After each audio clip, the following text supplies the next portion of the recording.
say we get started in the Fuck. game. Okay.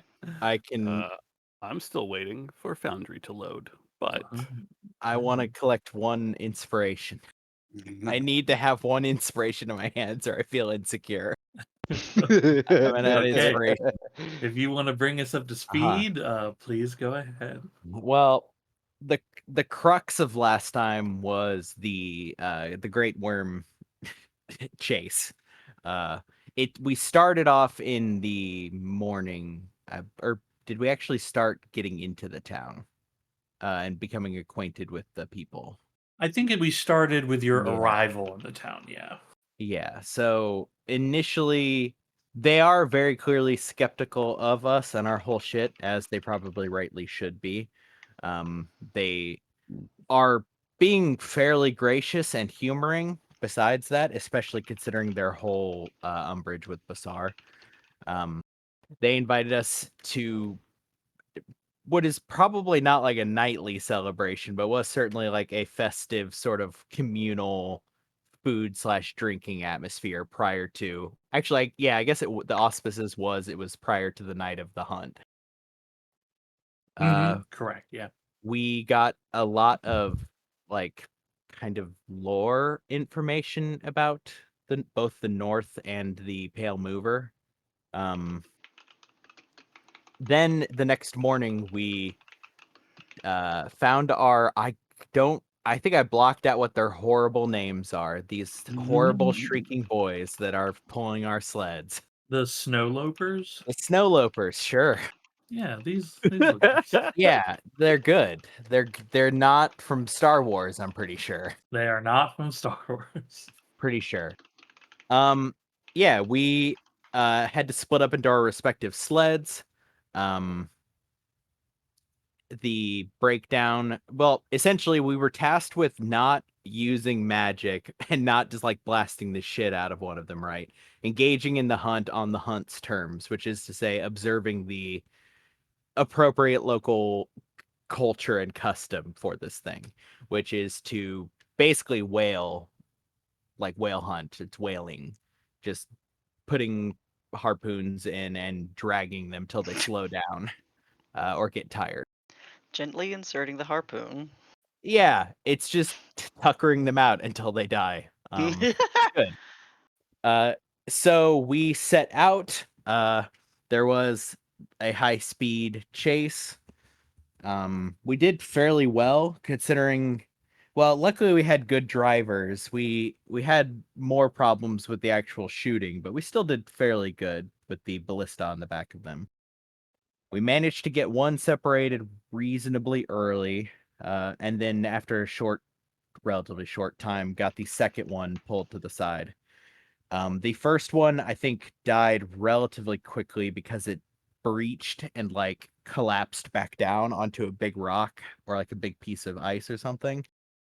The second one died slower, let out a large number of really, I think, strange like cries or shrieks while it was in the process of dying, which set off what we're currently dealing with as a predicament, which is the scouting party, the ones who are supposed to I don't think they're scouts, they're the ones who are actually supposed to, like, haul the worm away, um, were racing towards us, telling us to run, as we signaled to them. I had sent scritches to bring them in. I think you said they were, like 1,000 feet out still?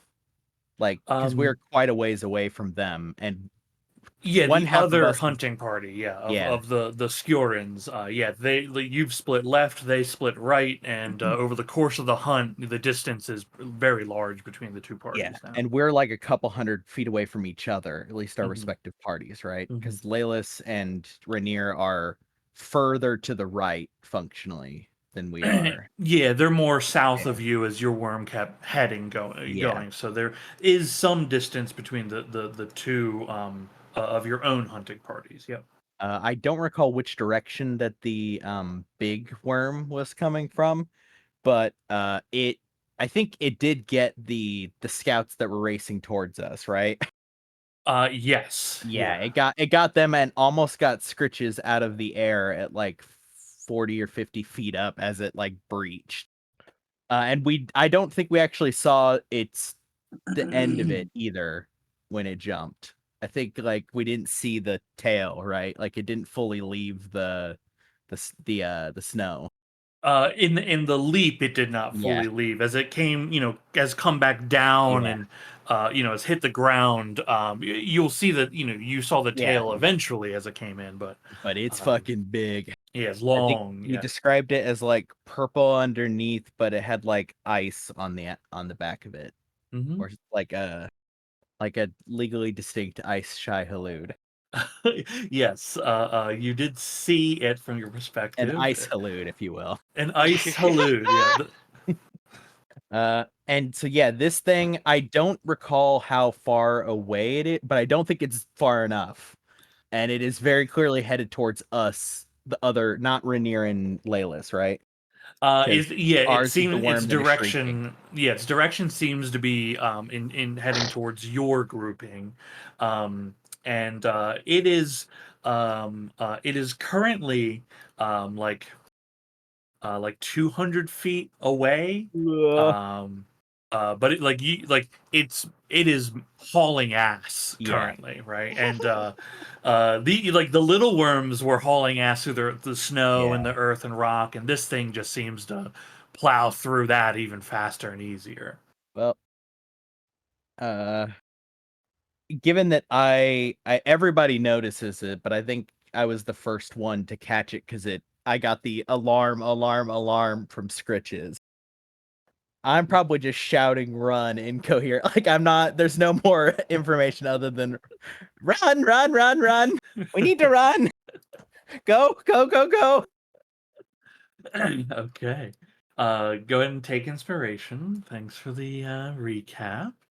And we will pick up there in that moment as the ground shudders underneath your feet with the weight of this creature a few hundred feet away, but you can feel it's coming.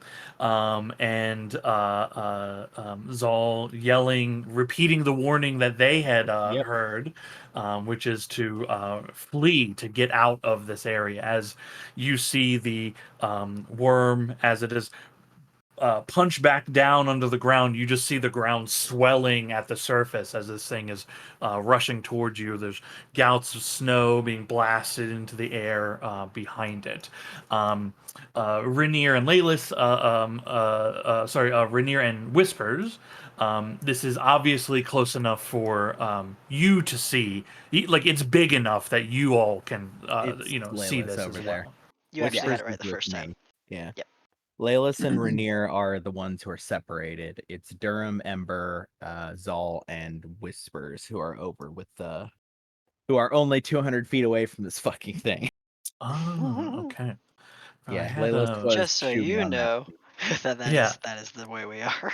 Okay. No, it's good. I have your tokens grouped so I can on a different map, so I can understand who is where. But I guess I put Whispers with Rainier by accident. Yeah, the drivers, I guess as part of the recap, the drivers were Rainier, Durham, and Whispers. And the gunners were Laylis, Zal, and Ember, I believe. Okay. Make sure that is there.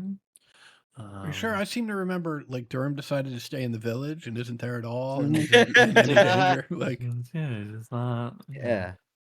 Yeah, just real quick. It turns Sounds out about right. he just sent his staff with us, and the staff has been animated this whole time talking like Durham. Nobody noticed. Yeah, he has an animal messenger with you that he's talking through. He just got a squirrel on the end of his staff. Yeah. 3 squirrels on the end of his staff. Yeah, 3 squirrels in a trench coat trying to drive this creature around. Well, three squirrels in a turtle shell. Yeah, turtle shell.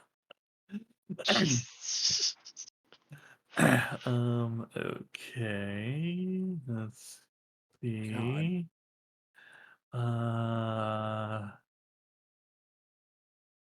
Is this?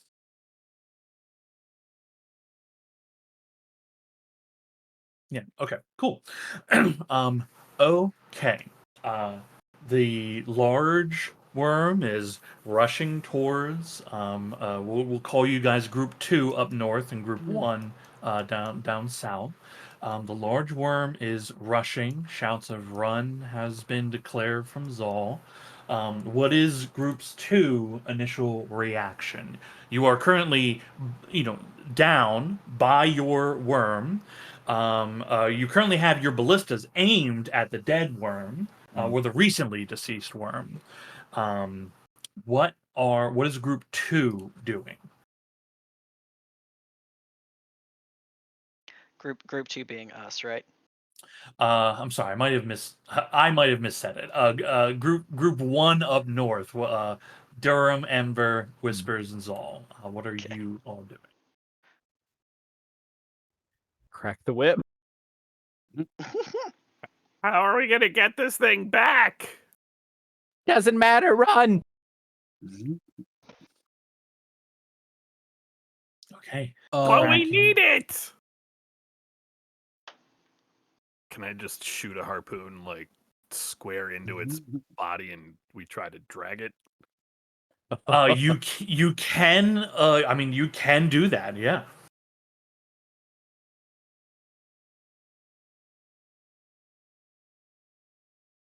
Yeah, all right. I mean, We need this thing, right, Durham?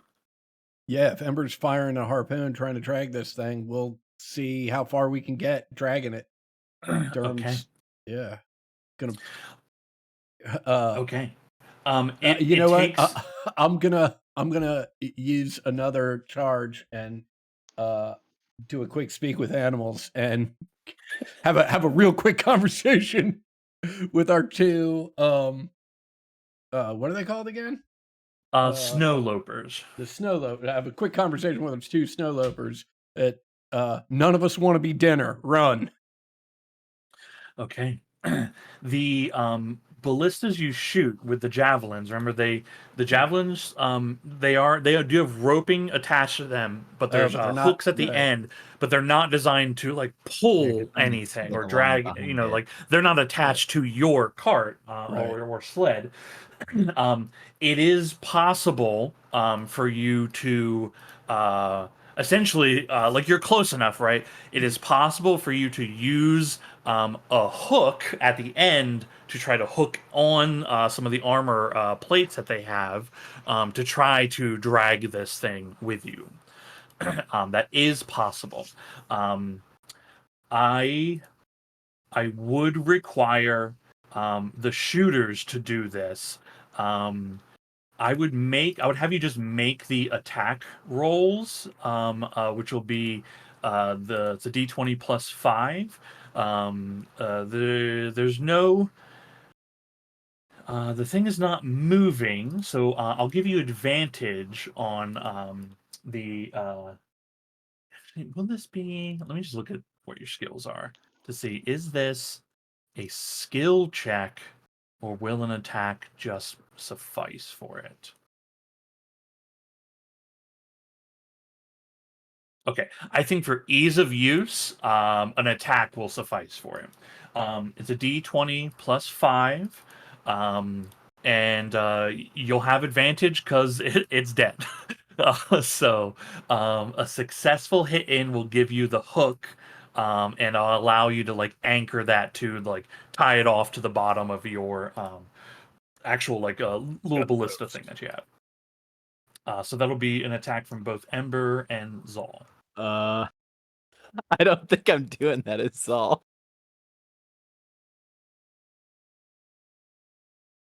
I mean, I Okay. guess well, if Ember's doing it, fine. You don't have to, but an attempt is being made for it. 20 is definitely going to get you in for it. And you have advantage on it, so you can roll again. Feels ominous to be rolling as Fitzy. Okay, 20 and 15 both hook. Okay. You have 2 of these lopers. Okay. The lopers begin, they make a quick maneuver, heeding the words of Durham. They begin running, and then the slack tightens for a moment, and both your sleds come to a stop as the lopers.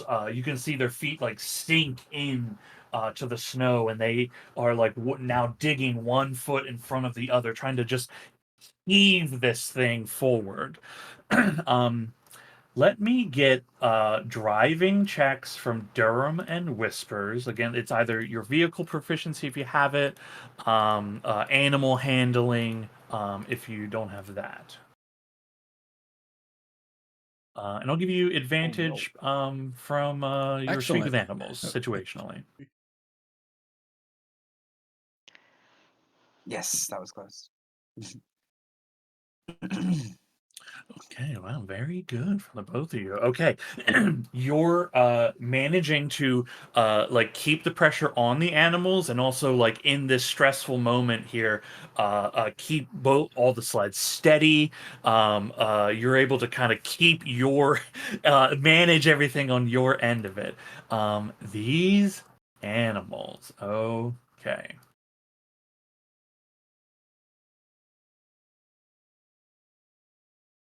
Okay, they begin moving this creature.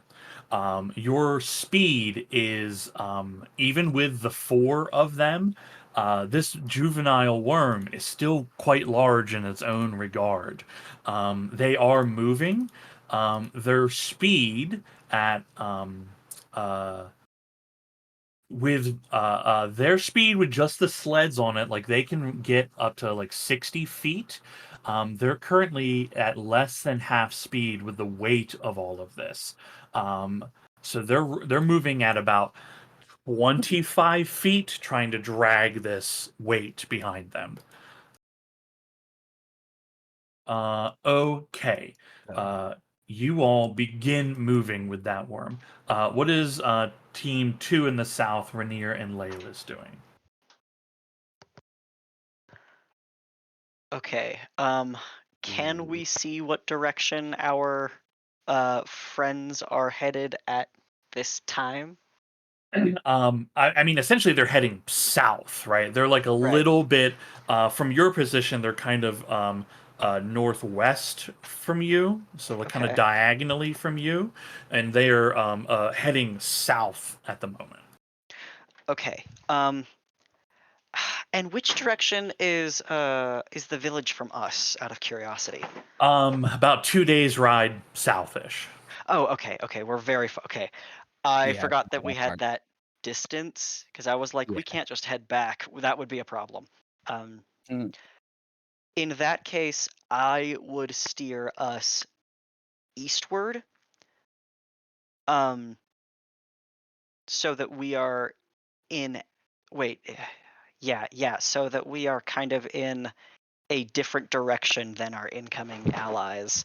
Unless Laylis, you have a different thought. Well, to give you your position information, so you understand, right? Your the rest of the fifth season is northwest from your position, so up diagonal. Yeah. Your allies are far to the east to you, about 1,000 feet away. The rest of the hunting party, right? So they're Oh. very far to the east. And the worm itself is coming from the west towards towards the rest of the fifth season. Right. Yeah. Yeah. I'm trying to split us up and keep us as two separate parties. Okay. So this worm is forced to make one decision. That wouldn't kill us all. I think I would also try to still head north-ish, like northeast, so that we are headed kind of in their direction, but only laterally. Okay. So beginning to head northeast a little bit. Okay.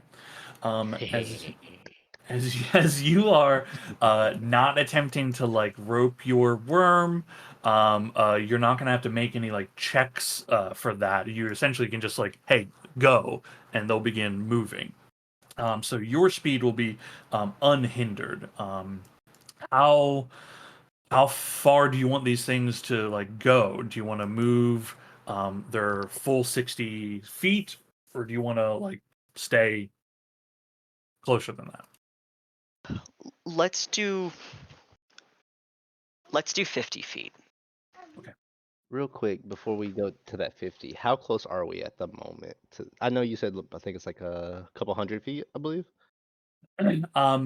It's like roughly 150, like in that range. What's maximum of effective range of this bolt launcher? Not super far. You think about 50 feet is probably the maximum range of it. And that like you'll have penalties to make shots with it at that range. It works well with 30 feet and under. Mm. We can't use spells. Never mind. I mean, I think we're past the. Oh well. I don't know. We might be past that point. He's gonna look at Rainier while they take off. He's like, "Are we?" He's still riding the high of he thinks if all three of the group turn on this thing, we could win. He knows it's not logical, but the high is still there. He's like, "Are we safe? Are we trying to like distract it? Are we trying to get closer for them?" We need to, if we can, help our friends get out of its warpath. So, distraction probably. Oh, say less. And he pulls out his actual longbow. And because he's not holding out Basar, he is actual longbow, bonus action, lightning arrow.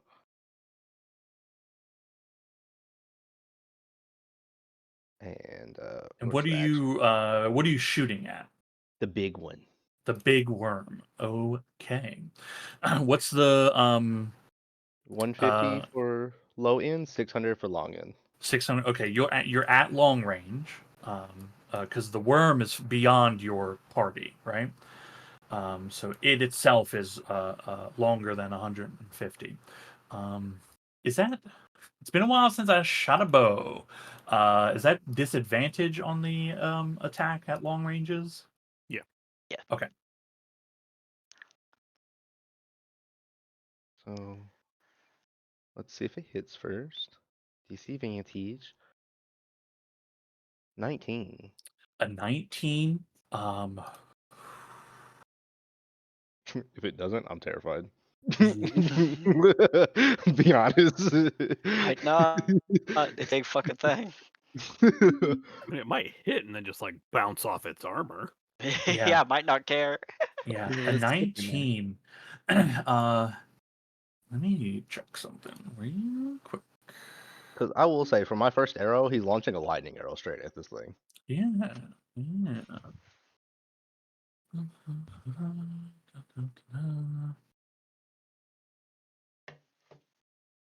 Okay. I was trying to determine whether the worm would have cover or be difficult to hit because of like the spray that's shooting up around it. Because it's like it's not fully out of the ground. Actually, Can I have a yeah, counter argument for that? it's not fully out of the ground. What is your counter argument? You said, if I remember correctly, Zol said it almost grabs Scritches out of the air 40 to 50 feet up. Yeah, And there's I a lot of get it. It surface makes area of it that But we that can't was- see. That was a second ago. It came back down, I think. Right. It had made Okay. the dive up and then has like slammed in the ground and is That's- now like it is under the ground burrowing, near the surface at you. okay. That part I missed then. But yes, I was like, if it's still flying up real quick, I think I could scope it. I think I got that. yeah. I mean, if it was flying in there, absolutely. Yeah. I think it's. I think this shot would have been possible. Mhm. I think it will have additional cover bonuses because it is not fully out of the ground. making it more difficult to land the shot specifically. So the first shot, like you're with the 19, your distance measurement, your aim for distance, you think that's correct. But this thing is hard to hit currently. But you have Okay. 2 attacks you can make. Yeah, I don't think I can swap the lightning arrow to the second one because no, it's when used. It's the next ranged weapon attack during its duration. So yeah, it would have been the first one. Okay. Oofties. 27 is Wow. gonna get there though. That's gonna find a piece that's a little separated out. You managed to spy for a moment where some earth and snow shoots up, and you can see the armored hide here. Crazy shot. You shoot like straight up, basically. Gotta fucking arc it. He's good at one thing and one thing alone. Yeah, you're like firing at like a fucking 90-degree angle. Oh yeah. Yes, You know, if I was very. smart, I maybe could have made a better argument that I have eyes of the eagle, and so it gives you advantage on Well, perception really far. mm. It would have made it easier for Laylis to see it. You I couldn't think. see it, but I was doing air quotes next to my mic. Yeah, Right? okay. I think the 27 is you having an easy time seeing it, my friend. That's a disadvantage. Okay. Are you having Basar do anything to the No, I attack? can't because I use my bonus action for the Use your lightning bonus action arrow. for the lightning. Okay. Okay, cool. Yeah, you this arrow has struck true. You know that for certain. Yeah, and then Um, he's just gonna try to pretend to make a war screech back at it, even though it does nothing to this thing. It's not. He's not loud enough towards it. Okay. Okay. Then he's gonna look at Rainier. We should probably keep leaving because I'm gonna keep shooting. I'll nod and and crack the reins. Okay. This thing moves towards party 1 at an alarmingly fast rate, but it is not upon you in How this close? movement. It is closed the distance to about 100 it is moved in this time, like as you're moving the worm, they're shooting its movement, your movement, it is moved about 120 feet in this time frame.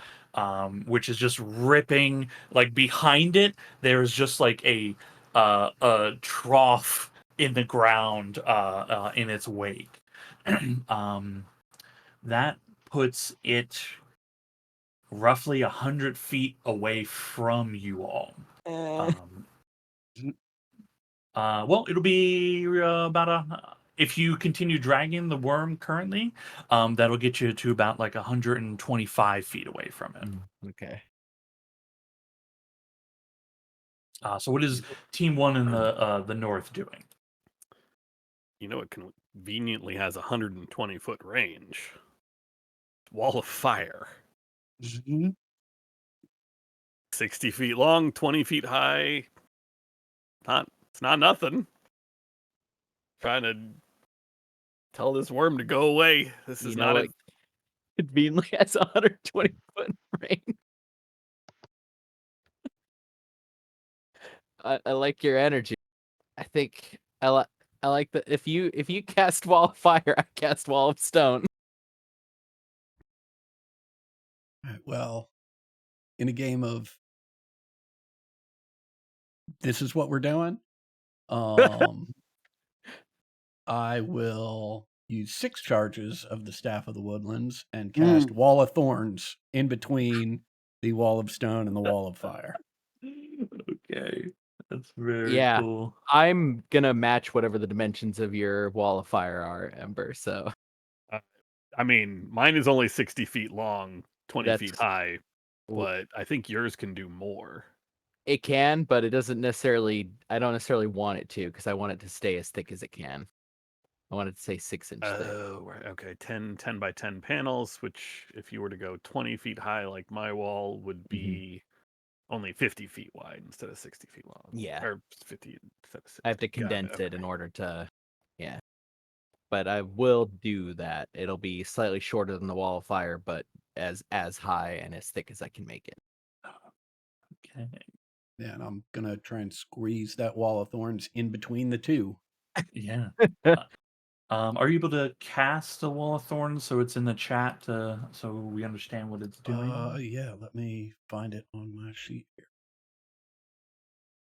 I think I've ever seen Wall of Thorns cast. Me either. This is the first time I've seen a player do it. I've had a DM throw it at me twice. 60 feet long, 10 feet high, 5 feet thick. Mm-hmm. Oh, what? She's a bitch. It does more damage than Wall of Fire. What? Interestingly enough, I cannot find it on my sheet. Let me see if I can just find it here real. I got it in D&D Beyond. I can do that for you. It's just 3 panels of first you go through the fire, then you go through thorns, then you smack into a wall of bricks. I wonder if this new sheet like has trouble displaying like spells from magic items. I will Every say 1 it's foot very a creature moves through the wall, it must spend 4 feet of movement. So for every Ooh. 1 feet, it's 5 feet essentially, Oh, and it is 5 feet thick. So that slows you to a quarter speed to go God. through. I mean, that will certainly help considering how fucking fast it is. Yeah, it's terrifyingly fast. Also, I Oh. do like that it's going to lose a lot of its momentum before it hits the stone wall. That helps. Okay. Okay. 3 walls. What is the order of these walls? Which think wall is fire first, is second, in- third? Wall of Fire is the first one it'll run Mhm. into. Okay. Because honestly, kind of hoping that fire is enough to make it just go, nah, this isn't worth it. I know it's not, but I'm still hoping. Yeah. Holding out. And then I was going to do Wall of Stone probably last, right? Because you said you wanted to thread the Wall of Thorns in between them, Adam? Yeah. Okay. Works Okay. for me. Ember Prime, what's your DC? 16? 16. 17. Okay. Can you roll damage for me? And can you roll damage for the wall of thorns, Adam? Sure.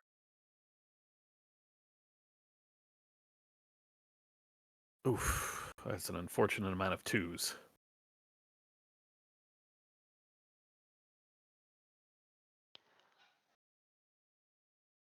Okay. And then Wall of Stone's just thick. She thick. She thick. It's Okay. God damn. Damn, Durham. Nothing less than a 5. Yeah, those are pretty nice rolls. The The real thing is, I got 4 more spells. Well, 3 more spell slots in which I can do this. 2 of them are 5th level. 2 of them are 5th level slots, and the damage will go up. I'm fully prepared to keep doing this. Okay. Okay. The creature hits the wall of fire as you all continue to drag the worm. There is a loud, pained screech as the body breaches the wall and passes through. Ember Prime, can you make a nature check with advantage for me? Yeah.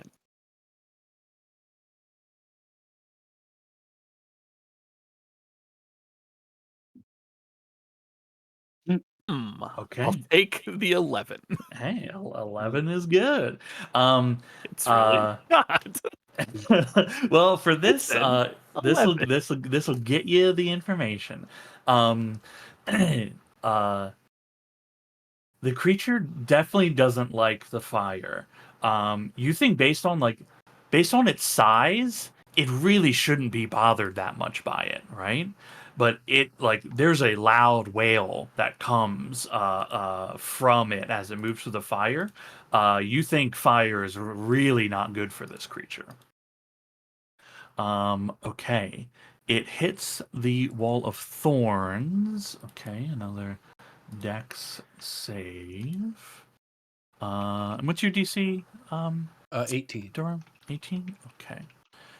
There's 41. Okay.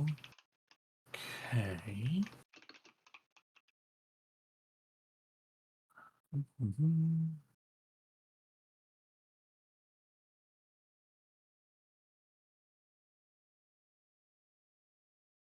Okay. It's-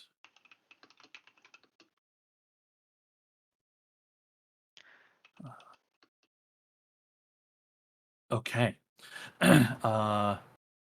You see as it slams in the wall of thorns. You see the bramble just like shatter and go like flying into the air. Mhm. But another round of screeches appear, and much of the snow nearby is sprayed in a kind of purple-line ichor flashes out. It is definitely scraped against the beast. Incredible. It hits the wall of stone, and the wall of stone just shatters into pieces, seemingly not effective to a creature this size. It is slowed by the thorns, but it is moving at such an incredible speed. It's like a siege monster at this point against a wall of stone. You think even if you made the wall as thick as it could possibly be, it would just blast through it without an issue. Look, I figured if it could just be a speed bump, but it is too big. And is it safe to assume, based on the description you just gave, that there's no point in concentrating on this spell? It sounds like the wall was obliterated. That is your choice. I don't want to make the decision for you when it comes to that.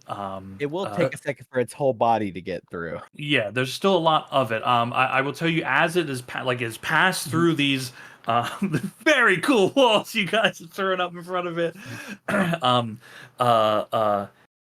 It as it passes through and you see the stone wall shatter, it is the movement slows. It would have been upon you next round, but this wall of thorns has done the job of keeping that from happening. Okay.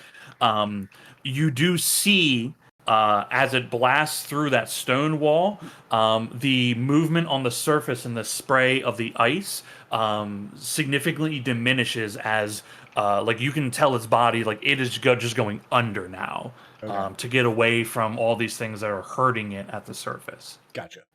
But you can feel the ground now vibrating still as it is moving underneath. So you've currently lost sight of it in that regard. Okay. But as you look, there's a lot of purple blood flashed around that area. That was not good for it. Okay. You all move roughly another 25 feet, dragging the carcass of the worm. Can I have Scritches keep pace above us? He can move much faster than us, but... Yeah, sure. How high do you want him to be? It's a good question. It's gonna have to be like 70 feet because, yeah, it's 70 feet feels fine. Okay, cool. It's fast enough for it to get to the ground and get the fuck back up, and also not get winged out of the air. Okay. And what is Team 2 heading towards the east doing? I don't know. I can't see it no more, so I can't shoot it. I think maybe arc around the best we can to like. I'm trying to parallel our allies the best we can, while also keeping a worm between us, if that makes sense. But yeah. So I mean, your allies are currently to your left, right? Yep. The other hunting party is a long way away to the right. You saw the worm towards the northwest, heading in their direction. do you you like with their distance and your movement? Sorry, with their movement and your current position and movement, you are kind of parallel to each other a little bit at this point. So do you want to like continue, like what direction do you want to continue moving, given that you're like almost aligned with them, horizontally speaking? Probably just north, like, yeah, north-ish, not approaching the worm directly, but just keep, yeah, north and I think east still. Okay. But only maybe like 30 to 40 feet. Okay. I think we're just kind of ready to run and bolt in different directions if we have to. Oh. Go where we might be needed. Lavis Okay. is gonna try to piss it off again. Then, how Yeah, far go away for is it. it? It's underground currently. Yeah, it is fully submerged. So as to its current whereabouts, you do not know, Oh, yeah, never mind. unless you have a way of discovering that. You choose a card. Nope, gotta see it. Touch it. Nope. Nope. No, Okay. I do not. Okay. So he'll just send Bazaar up to match the same height as Scritches, Okay. Cool. so he cannot get snatched out of the air. Yeah. Very good. Okay. Team 1, you are dragging your worm carcass. The large worm is beneath the ground. It is still nearby because you can definitely feel the vibrations all around you. What is your current, like? What are you all doing?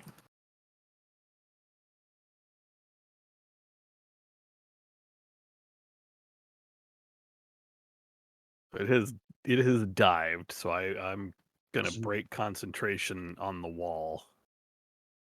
I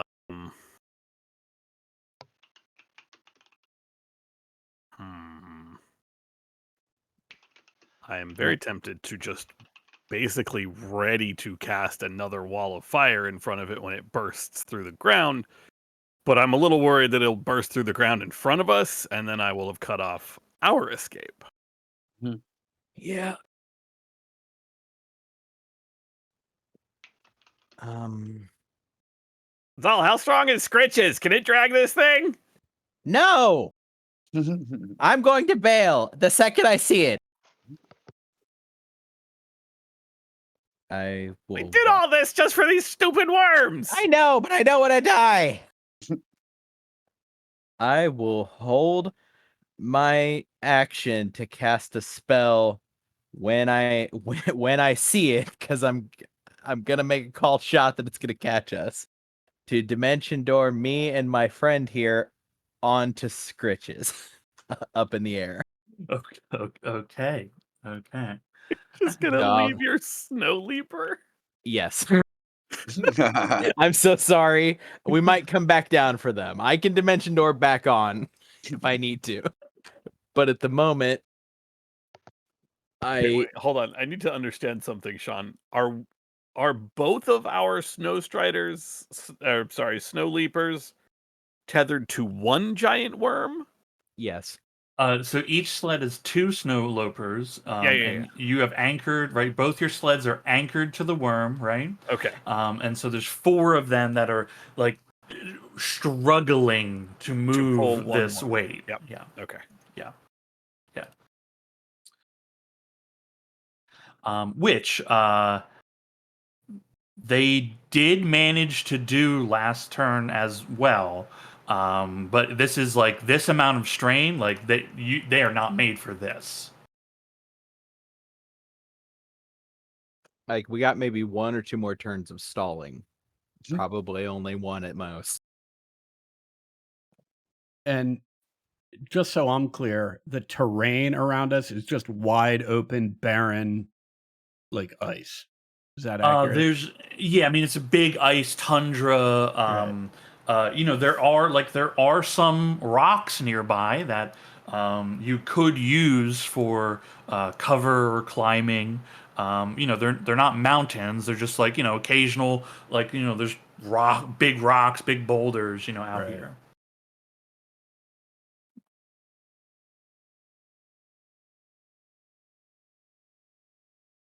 Okay, I have a readied firewall. I have a readied dimension door. Yep, I got my hand on. I've left the ballista. I have my hand on Whispers, ready to take us up. Okay.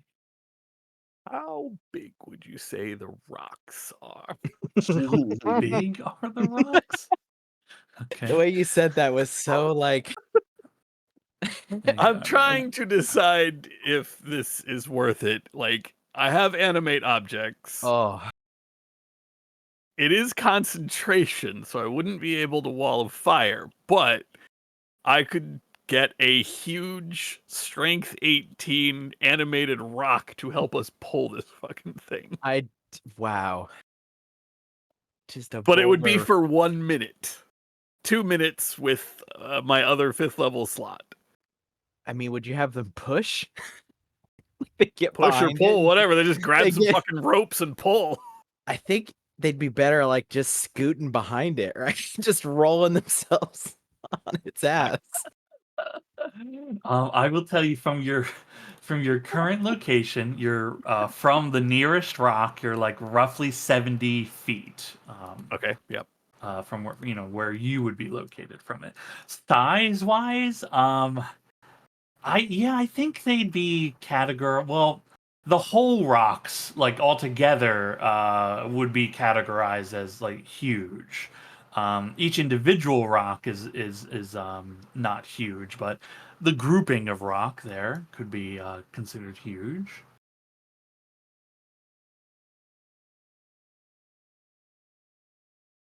Counts 4 objects. For medium counting is 2 objects, but mediums are only strength 10. That's not really going to help us here. Yeah, and I'll be generous and let you choose your wall of fire or the animate object, but you're gonna have to make your choice quickly.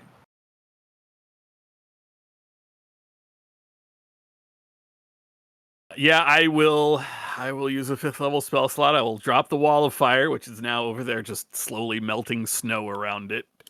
I will call out to the rocks, tell them that I need their help in the name of Moradin, and I will animate. I will animate. Oh God, I forgot. I should not. Absolutely not put that in chat. I will animate a huge and a medium rock because I can do 10 creatures. Huge counts as 8. Medium count. I'm sorry, 10 objects. Huge counts as 8. Medium counts as 2. And just get them to help push. Okay, and I'm sorry, you're animating how many and what size? 1 huge and 1 medium. 1 huge, 1. And that is my 10 objects. And- Because the huge counts as 8 and the medium counts as 2. Okay. And And the last time we saw this thing, it was approximately 120 feet away from us. Is that accurate? yeah, last time you physically saw it, yeah. Okay. In that case, I will drop concentration on Wall of Thorns, and I will hold my action to cast Confusion when I see it. Okay. Okay. And Ember Prom, what's the range on your animate? Does it get to 70? Yeah, 120 feet. Okay, cool. Okay. What are you telling them to do? I am commanding them to push the worm. Like Okay. help us move this worm. Each one has blind sight to a radius of 30 feet, if that matters. It Okay. doesn't hurt. Yeah, it doesn't hurt. It can do something. What's their? Does it say their movement? If the object lacks legs or other appendages it can use for locomotion, it instead has a flying speed of 30 feet and can hover. So if our mounts are moving at 25, And the rock is actually faster than damn the it. mounts. You know what? Can I ask a question before I definitively hold my action to cast confusion? You can always ask a question. Excellent. I would like. Let me see if I can just populate this. I don't know how it's populated. There, it's just going in. And I'm littering the field with nonsense. Here's my question. It says under gusts, if you cast it so that creatures are then forced to deal with it as a headwind, right? It costs creatures an extra foot of movement. What I'd like to know is if the opposite is true. If I cast it like in our space, in the space we're going into, but blowing in the direction that we want to head, can it be a tailwind and give us extra speed? Interesting. Interesting. I think. I mean, you certainly can. I think you certainly can. I think that's a reasonable reversal of its effect as to be beneficial. Like if you were sailing and you do this, that seems like cool, a good use of a non-defined use of it, right? I think it might give you a little boost. The real problem, right, is you know what? The real problem is once the worm enters it. Well, the problem is you're dragging weight. Is your real problem? Is that it might help the animal move better if it wasn't burdened with this massive weight. Right, and also forget about this, because I actually think the real problem is great. So we're going to move faster. As soon as the big worm enters it, it's going to move faster too. It would be if we're doing if it gives you all the benefit, it would gain the benefit. Right. So forget that. I'll just hold my action to cast confusion if the thing surfaces and it's within 90 feet of us. Oh, okay.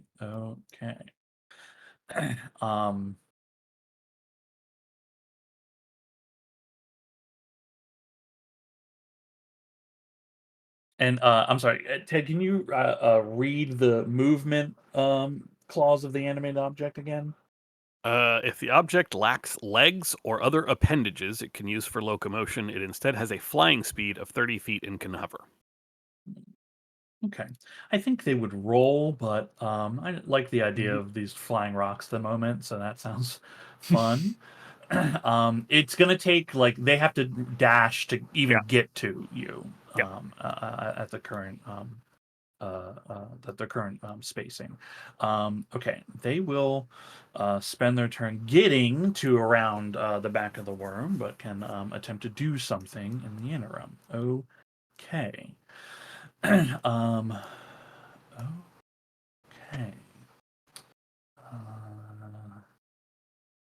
Worm is under. It can.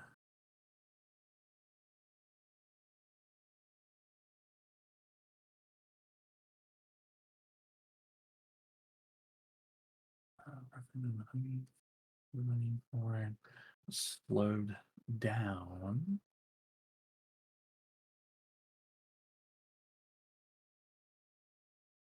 Okay. Incredible. Okay. The ground trembles violently near you all, but the worm does not make any kind of breach. You actually slowed it a lot with the thorns. The thorns were actually very effective against it. Okay, Team 2, Rainier and Laylis. You see some rocks begin hovering above the ground and are racing towards the worm carcass. What are you all doing?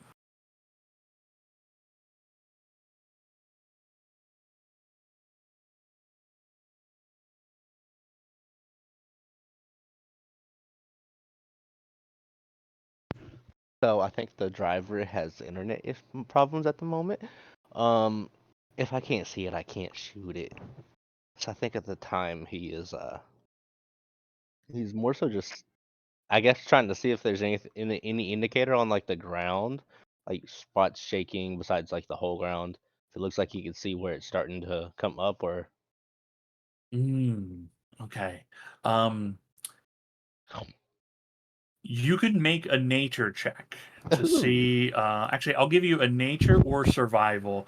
However, it is not survival. I'll tell you that. because you cannot see the creature, the DC is incredibly high. Incredibly high. You're basically Let me go making you're basically calling on your experience surveying the land and seeing if you can make a good educated guess, but it's very difficult to do. I did not mean to put that in there. I was trying to read something, but you can't hit more.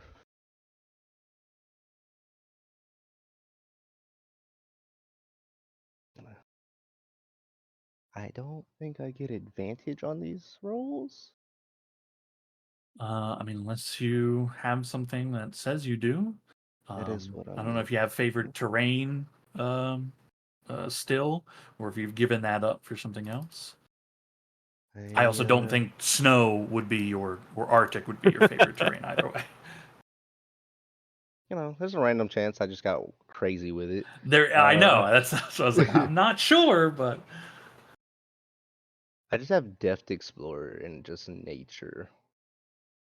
I'm assuming not, but it's fine. yeah, I don't think Depth Explorer will help you here. Oof. Okay, 15 unfortunately is not good enough. Your best guess is you saw it heading in their direction. It's likely to come up somewhere around them. Yeah. Okay. He's just gonna yell from across the way. I think it's still chasing you guys. Okay, hell yeah. I will continue Rainier's movement idea of trying to remain kind of separated a little bit to give an additional target for them. Okay. Okay. You all, Team 1, you have moved a little bit, dragging the worm. The rocks have now made it to the worm and are beginning to shove the carcass as best they can. If you were concentrating on spells from last time to now, I do believe your triggered effect has not occurred. You will lose that spell slot because you were not able to do anything with it. How close did you say the rocks started to move near us? Not the rocks. They're at the Yeah. worm carcass now. I meant the earth as it was. You said we can't see it, but that the ground moved nearish to us. Not with your walls. Once like you damage it with the walls, it is burrowed under. Okay. So you feel the ground moving as a large creature is disrupting the earth around you, but you have no line of sight for where it is.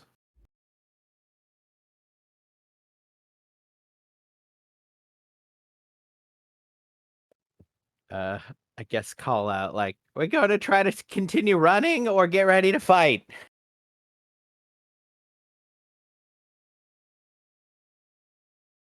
Just keep moving. So get ready to fight.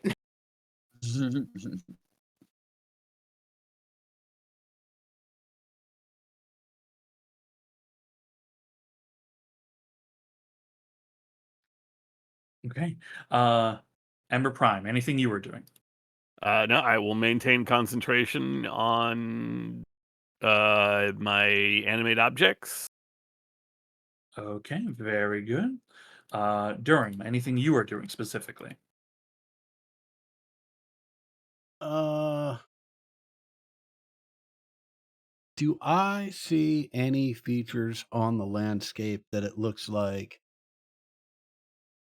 these two sets of snow lopers and us dragging this worm might be able to fit through, but the giant worm behind us might not fit through?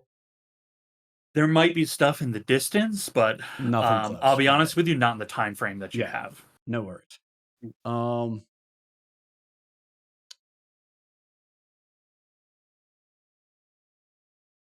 Yeah, I'm just gonna I'm just going to keep pushing on then. On the snow loopers to try to keep them moving?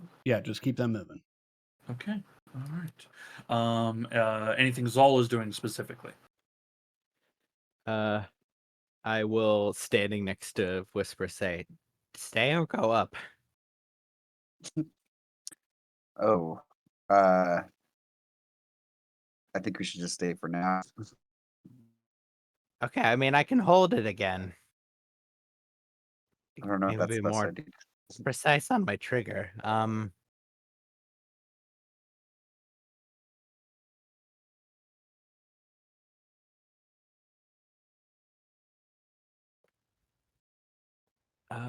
I guess we slowed it down a bunch. We don't know for sure, so I will.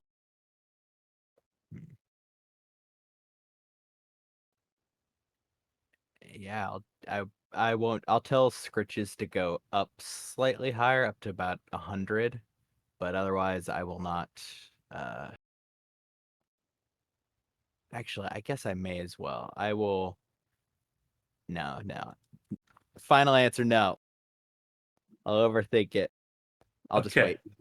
Okay. Okay. Scritches does go higher. Your animals strain. You see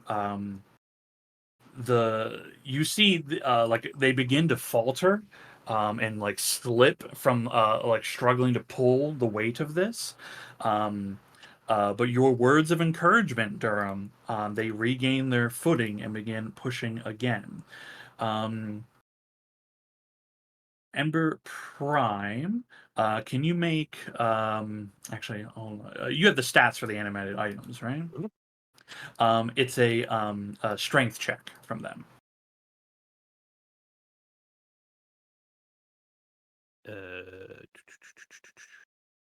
So they have an 18 strength, which is a +4 mod.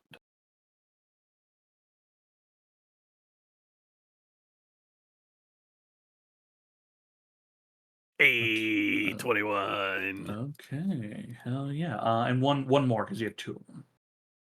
Ah, yes, my medium. They're not nearly as strong. We all live together. Okay. They have a 12. Okay, movement is occurring with them, and the your words of encouragement, Durham. The snow loopers got a nat 20 on their heck for this, which makes up for the faltering set. You guys get a little extra movement on this turn. Okay, cool. Okay, incredible. Okay, the ground to the right of Zal and Whispers erupts Oh no. as the creature breaks right next to you. Can I get Zal, you're driving, right? Or was Whispers? Oh, I'm driving. Whispers driving. Okay. Can I get a driving check from you? Mm-hmm.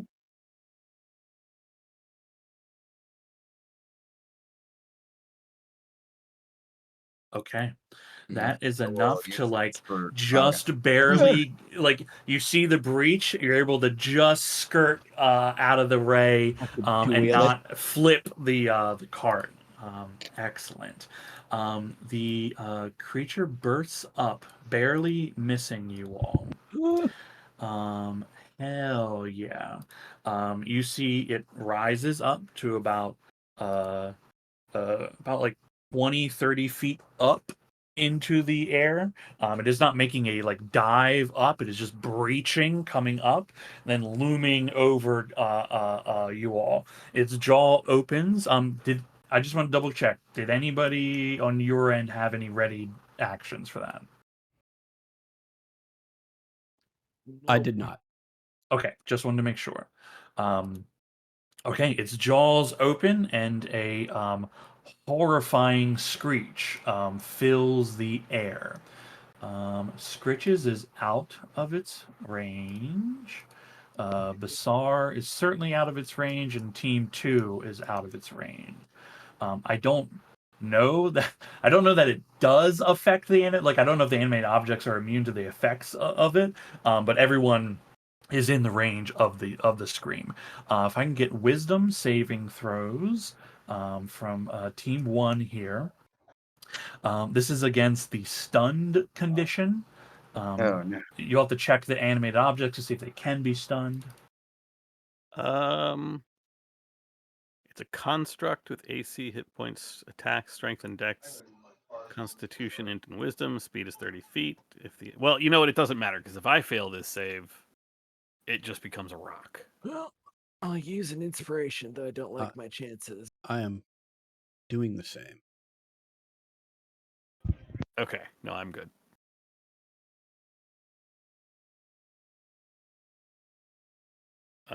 I will just go ahead and roll for them. However, their intelligence and wisdom are 3, which I believe is a -3, -4, 9, 8, 7, 6, 5, 4. Yeah, -4. You'll have to tell me if a 16 will even pass, because otherwise these are pointless. That's big boy is definitely stunned. Medium boy probably stunned with a 5. Okay. Everybody's made their roll, yes? Yeah. Okay. Mine's technically 15. What's that? Mine's technically 15. Okay. The one of the snowlopers makes it with a nat 20. Well, And Ember Prime makes it with their 31. Everyone else is stunned as this wail just vibrates your brain and your bones and sets you off. You can repeat the saving throw anytime you take damage and at the end of your turn, ending the effect. Ember Prime, you are immune to this effect for the next day. Excellent, excellent. As is the one loper. As is one of the loafers. Okay, here. Stunned. I have a dumb question. Yeah. As a not driver, yes that it's dumb, but what is your question? no, I mean you'll hear. As a driver, am I allowed to not drive for a second and pull a weapon? Yes. I'll allow you guys to do like your thing, and then we're gonna actually like roll into initiative because we haven't been like in like we've been in like pseudo initiative. Okay. Bow. I just realized that this isn't going to be super helpful. I was going to try to brand it so that it would do damage if it would take damage if it hit our friends, but we're very far away, so never mind. I think I would just start if we see that there's suddenly abruptly a very visible issue, I would start taking us in that direction. Yeah, you can definitely see the worm is breached up. The screech has been made. I don't, at your distance, I don't know exactly how you would interpret it. Let's see. Actually, I think. Ooh. If it's rearing up, and I know that between us and our team is the worm, then I know that they are in trouble currently. Yeah, the worm is right next to them. I actually think positionally you'd have a hard time actually seeing them, actually getting eyes on them. But you do see the situation worm. has changed. Yeah. Yeah. So what do you want to do, Rainier and Leolis? I want us to circle around so that we kind of have as wide a berth as we can possibly manage, but I do want to come back now. I want to try to converge and get eyes at least on the people we came with. Okay, you're like roughly 90 feet away from the worm itself. How close do you want to bring your sled? Let's get within 60 feet of the worm, but then heading, I guess, dominantly south to see if I can see like Ember or anyone in the snow. Yeah. Okay. Bassar is still up in the sky. Because their movement and like your kind of circled northern movement, you were like diagonally east now, like northeast of them, right? You've come up and around as they've been moving down. So you were currently positioned 60 feet diagonally from the worm.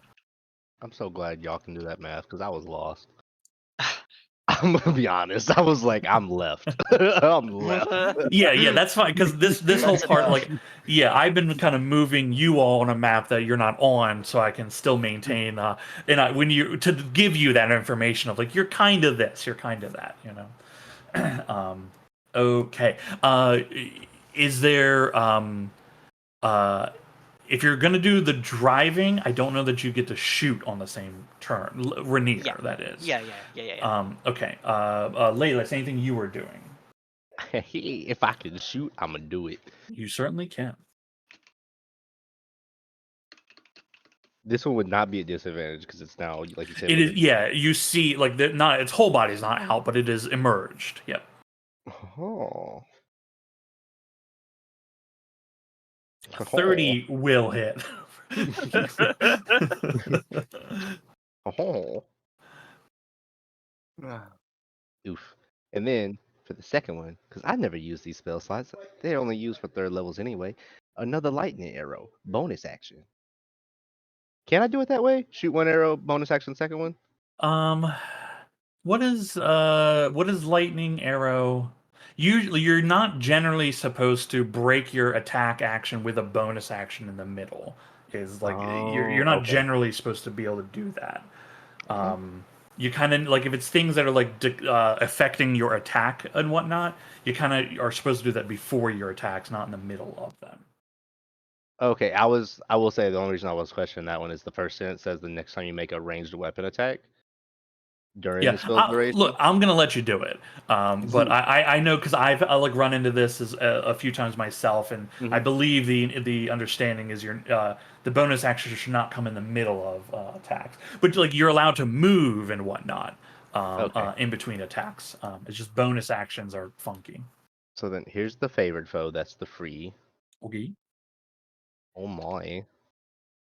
The bonus action for that, if I hit with the second one, then the bonus action, well then 24 hits. And that would be no, sorry, wrong damage because it would roll. This one confuses me. So if I roll the damage on lightning arrow, the 9 don't think actually counts because it rolls as the arrow itself. So the last 2, sadly. Yeah, because the lightning arrow damage replaces your normal damage. Okay, so then that would be 1, 2, 7. That'd be 14 damage. The last 2 are each creature within 10 feet of that target. I see. Okay, it rolls the extra onto. Okay, so 14 lightning damage. Okay, that you see lightning ripple through it. That is only if it fails its dex save, I believe. For the surrounding stuff. Yeah. Okay. Here's the thing, right? Even though this creature is real big, the way these abilities work is it does affect anything around it. Whether if you hit it at its head, the way these abilities work is it's hitting the creature itself, right? So lightning ripples through the creature, and that's going to cause Zal, Whispers, and the Snowlopers to make the dex save. You're going to we're not going to make it because we're stunned. Because we're stunned. I'm gonna cry internally now. Yeah, that's great. Okay, so that's 14 lightning damage to Zal, Whispers, and one of the Snowlopers. At least you get to make that wisdom saving throw against the stun. Yeah, you took damage. You can make your wisdom saving throw Oh, against yeah. stun. The dual-edged sword. Nope. Yeah, it's a double-edged sword, and Whispers got shot stabbed with both edges of it.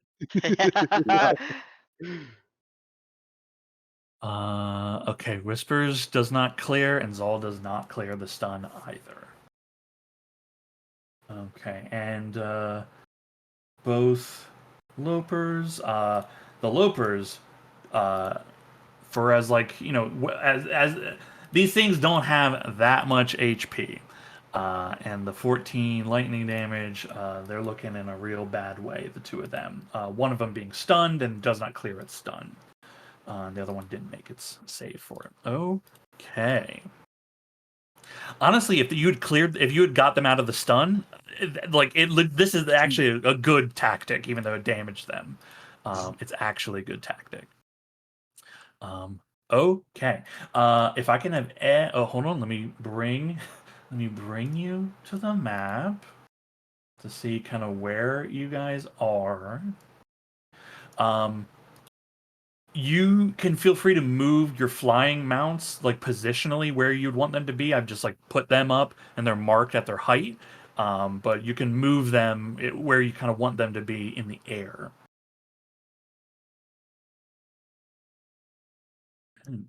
The blood stain here is the worm you're dragging.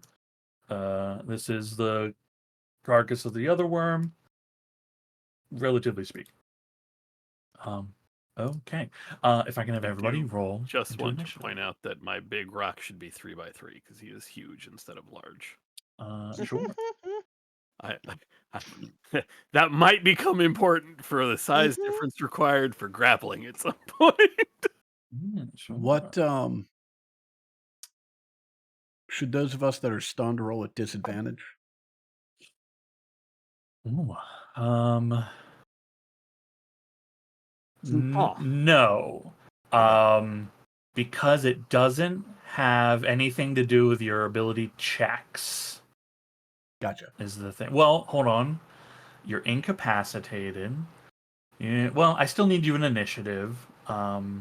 Or no, because it's at the end of your turns you make the checks, right? So I want you in initiative to be able to pull that thing out of it. No, just roll as normal. Just roll as normal. Gotcha. You're already stunned. You're come on, guys. You're already stunned. Yeah. It's pretty. It It's can't bad. get Yeah, any it's already lower. bad. It's already pretty bad. I don't know that we have to make it that much worse. Okay. These tokens up top.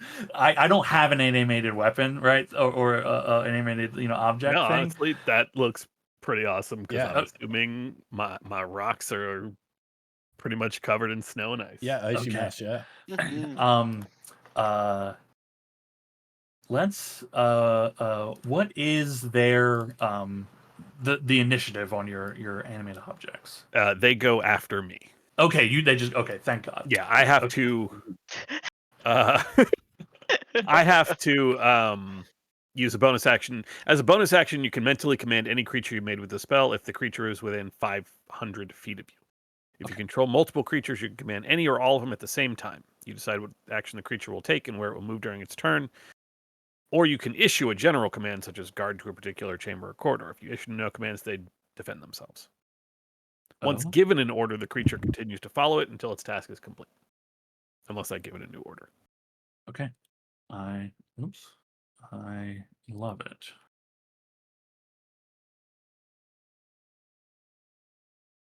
Okay. Incredible. Okay. Let me put a Loper in there so I know like when their turns come up to roll for their stunned and all that. Okay. That one will just represent all of them. Okay. Rainier, you are leading the charge. What would you like to do? I need to check the distance on a spell. On my one spell. Mhm. Also need to count squares. Oh, sick. Okay. So I won't move us for this turn. But I am going to, as a bonus action, use the Dawn spell on this creature, and I'm going to center it we'll see when it happens, I guess. Cast spell. Yeah, there we go. Okay, we're gonna. Okay.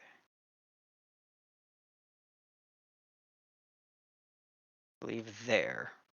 Ooh, good skirting of Vasar too. I was Yeah. wondering if that was gonna be able to happen or not. Yeah. Okay. So when it appears, when the heavens breach and light careens into the snowbanks, it's going to have to start by taking the con save. Yeah, hell yeah. And then roll a d20 to see if you summon a battle angel. Oh yes. And that would be super, super useful. Really? Yeah! Holy Oh my cow! Get out of here! Holy shit. Okay. Ever there was a Hey. time. Yeah, now's the time. Hey guys, God says we're not dying today. Okay.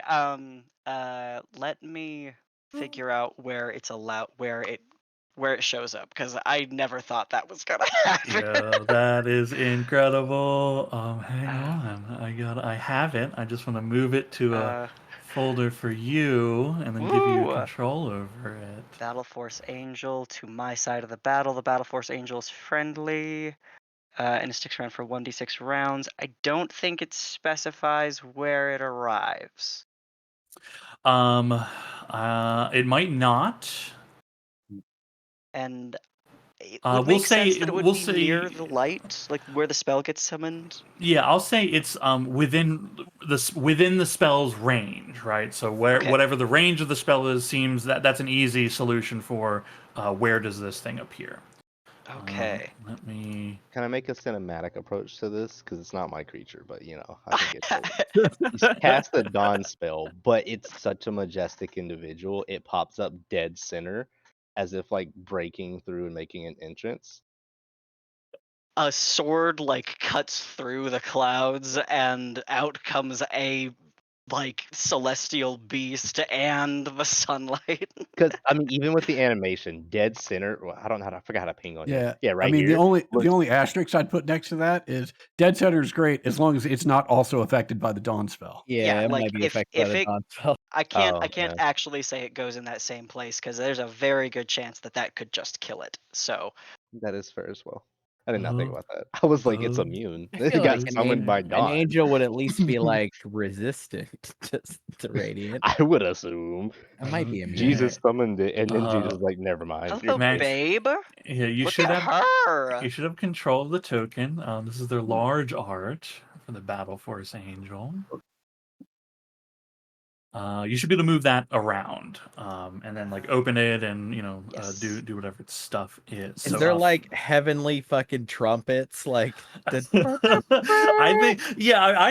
really like the idea fanfare? of the sunbeam comes down and soaring out of the same space and then circling down and around, wings spread out, blazing sword. This thing cuts a swath through the sky, coming to your aid. I think no matter where you place it, it flies to you, Rainier. Eyes meet. It gives you a bow of its head of respect. Let's see, does it? Okay, yep. It She speaks has fucking flyby. Yep. Speaks all languages. Has true sight and dark vision to 120 feet. Pretty good. Is she related to Ember Prime? She's also resistant to fire and radiant. It's pretty good. Yeah. Just speaks with a commanding voice that kind of just resonates in the air and just says, the light of Lathander has come to your aid. Where do you need assistance? Bitch, what do you mean where? I'll tell her where to go. Okay, am I crazy? Okay, fly 90 fucking feet. Yes. Okay, brilliant. Okay. All right. So she's going to. Well, does she need to roll into initiative? How do you want me to do this? I believe so. If the item doesn't say anything about it, then it means she'll need to roll in for it. Okay. But you can feel free to then position her where you want her to be, summoned. Okay. Dandy.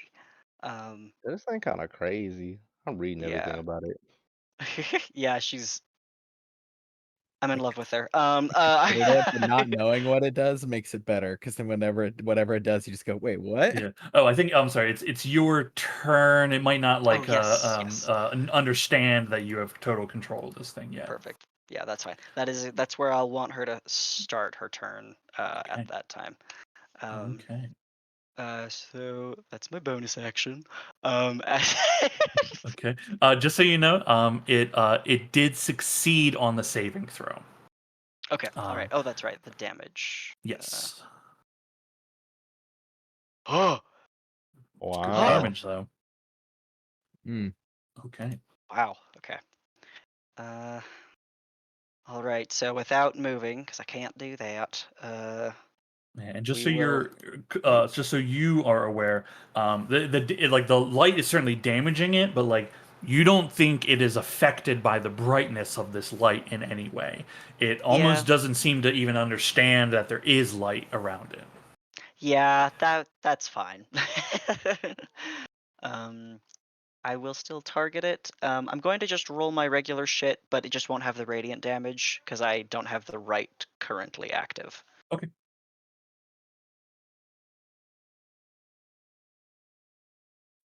Hello. There you are. Oh, did you click 3 times? Nice, thank you. Okay. 25 hits. Okay. For 17. Okay. Minus 2. Minus 2. Minus So 2. 15. Okay. 15. Yep. And then we'll just one more again. There we go. All right. That'll do. I'll take Okay. that. Incredible. Incredible. Okay, Rainier is hold on. I think it pulled it to its turn. Okay, Laylis. Pew, pew, pew. Back at it again.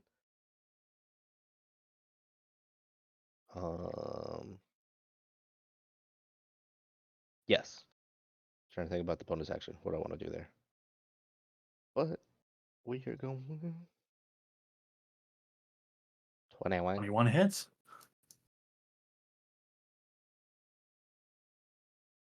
It's just a 1d6. That's because I used it on like when the last shot. Mm-hmm.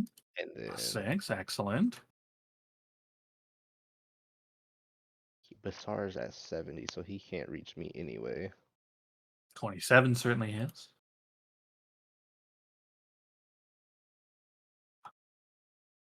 And bonus action, yell for Basar.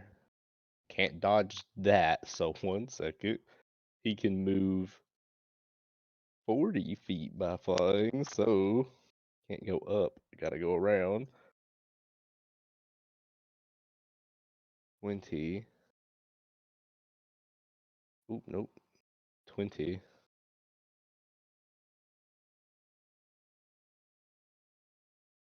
I give him a bonus action to move. That's my bonus action, but that could be. I should know this.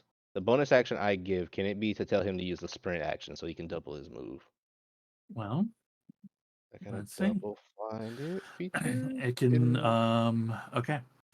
It can move and use its reaction on its own, but the only action it can take on its turn is the dodge action, unless you take a bonus action on your turn to command it to take any other action. So if you wanted to Okay. if you wanted to run, yeah, he can fly. Okay. He can move twice. So He does his movement, and then you can tell him use your action to move again. yeah, and then he'll come up here and hover above them. Okay. Now, is he still maintaining 70 feet high, or is his height 70 feet changing? high. Okay, still 70 feet. Okay, cool. Incredible. Zahol, you are stunned. At the end of your turn, you can make a wisdom saving throw. Okay, you remain stunned. The battlefield angel. Okay. First she will fly. We'll go to here. Hello. It does not want me to move. Oh, you know what? Do I have the right?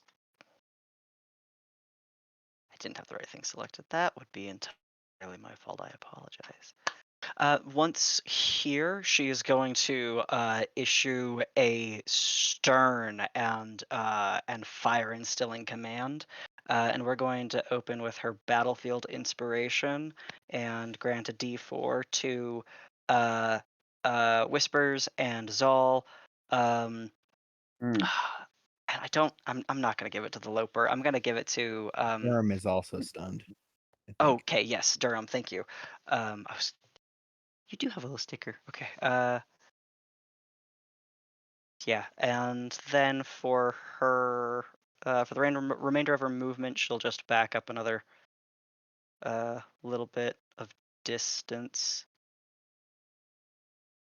Okay. And that'll do because that was a full action. Okay, very cool. A little battlefield inspiration. The light of Lathander shining on you three, Zal, Whispers, and Durham. Okay, Durham, you are stunned, but at the end of your turn, you can make your wisdom saving throw with a +4. Roll the d4. Oof. Not quite high enough. You remain stunned. Ember Pride.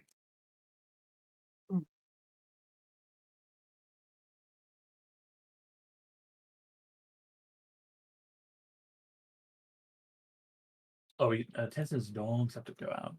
I'm sorry, I'm back. Oh, good. Good timing. It is your turn.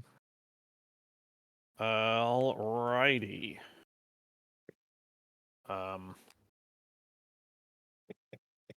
How hard is it for me to get out of this sled? And if I get out of the sled, the rope is still tied around the gun, correct?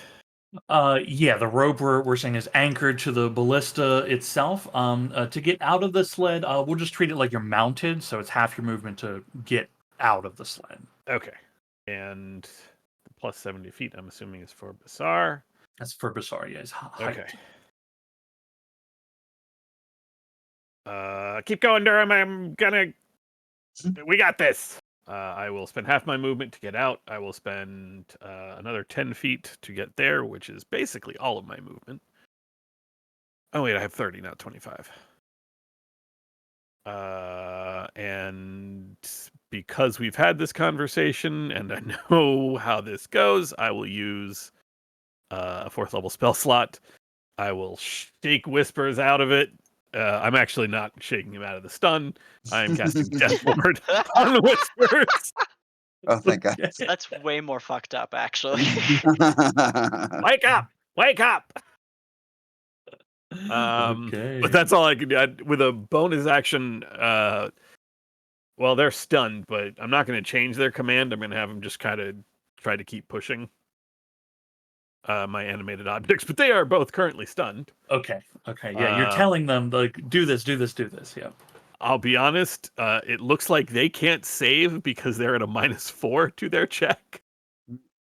Well, they could nat 20. That doesn't matter.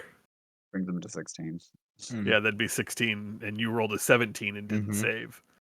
So, some sort of interference, they cannot save, but I will go ahead and roll them just to hurt my soul a little bit and waste some good rolls. Okay, there's a -1.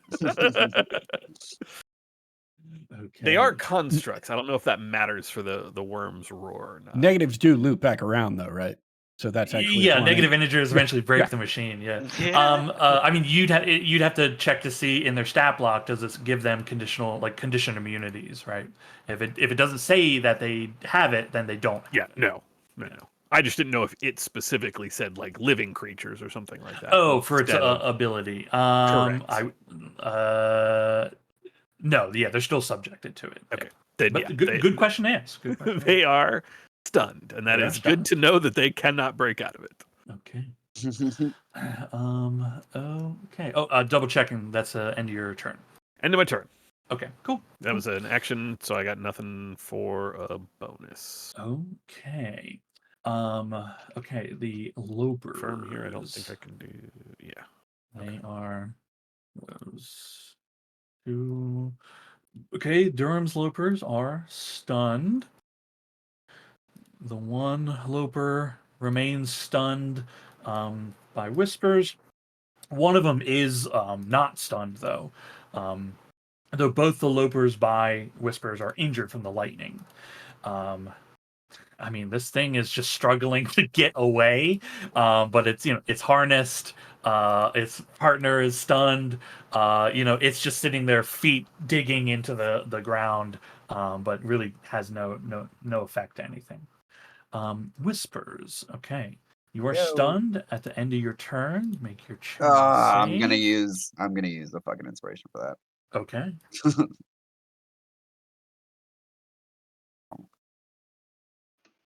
Nope. You did do better. remains stunned. Hooray.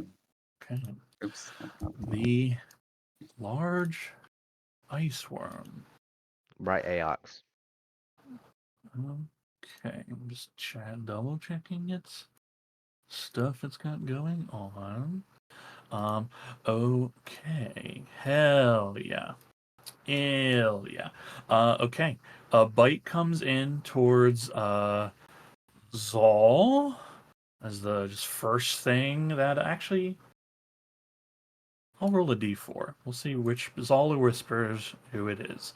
1 and 2 is Don't forget the Loper. Zal. I'm also right there. Like I didn't move. Yeah, oh, you want to be in the mix? Okay, sure. I mean, I'm not stunned, so there is that. Check its stuff it's got going on here. How's its intelligence? Well, not super high. So we are factoring that in a little bit. Okay, cool. I'll add Ember Prime in. We'll change it from a D4 to a D6. 1, 2, 3, 4, 5, 6. Ember Prime, your movement catches its attention.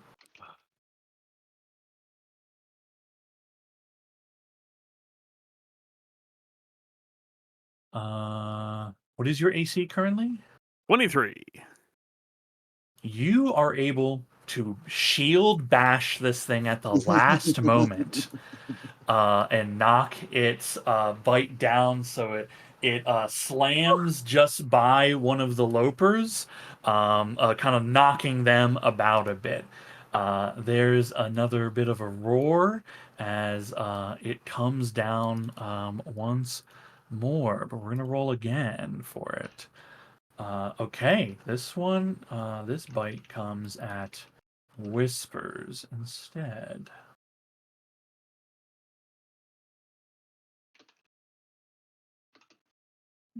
Okay, we roll again because it has advantage just in case it crits. It does not crit, but it most assuredly is going to hit you. I don't think anybody can, because I don't think anybody can cast the silver barbs currently on it. Okay. Well, you'll get another save Another save. at a +1 for until you go in there, and then And a +D4. yeah, D4 too. Okay. You take 24 points of piercing damage and 8 points of cold damage. Reduced to 4. Oh, hell yeah. And then I'll need a dexterity saving throw, but you're Which I stunned, so fail. you'll fail it, and you will be swallowed by the beast. Yeah, that's what I thought. When does the wisdom saving throw go off? Actually, well, it would go off when you take the damage, but you're gonna get swallowed by it. Well, you know what? I don't actually know where on the stack that goes. You take, yeah. Do I want to be? Look, I want to swallow you. is the thing, right? But you're going to be able to make your wisdom save to get unstunned inside of it. Given the history of Doug's characters, get in line. Ah! Okay, you are stunned inside. You are now blinded and restrained. In addition, okay. You will lose sight of the boy. Blinded, restrained. Hell yeah. It came up last time and did its trail screen. Okay, cool, incredible. You see it snatch someone up. When does it take the radiant from your light beam on its turn? I believe if it ends its turn in the space. If it ends its turn in the space, I just think some of it is going to end its turn in the space. Is the thing. Because it makes the dive to go down. It makes a leap, goes down, and so its body is curling beneath the ground at the moment. So its head is not visible, but the body portion is. So I'm gonna say that is still within this light beam. And what's the DC it has to hit? 14, I think. Okay, look, I don't know that this thing is capable of. Yo, Right. I guess it does make it. It takes half. Okay. I think it's kicking up a lot of debris to shield its body somewhat, and its armor plating helping to shield it a bit as well. All right. Look, That'll be 8 every then. every bit helps. Incredible. Okay. That is the Pegasus. Okay. It went under the ground. We don't know where it's going to go back up. I can mentally communicate with it technically. Just can't do anything. I will have it hold its action to dash and basically put itself on top of me if the thing emerges. If the thing goes for a bite on me, it will dash to try to put itself in between me and the worm. Okay. It has plenty of movement to do so with a dash. It could get there and almost back up to where it is. But it's just gonna hold pattern, and if it looks like I'm about to get bit, it is going to dash. Basically, it's gonna free fall and try to get in the way. Okay. Rainier, just the trailing end of the worm's body is visible as it's making its movement underground. Soon it will be under. In that case, I think it would be better for us to just close distance. So I'll drive us as close as I can get around the light beam. Okay, cool. You move your token to actually, if you want to ping where you want to go, the Loper can Sure. move you 60 feet. Ooh, okay.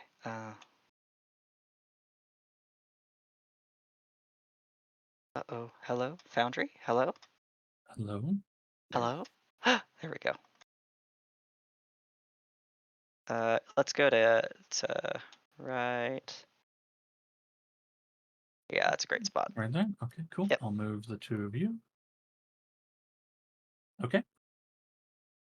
That's your action to drive the thing.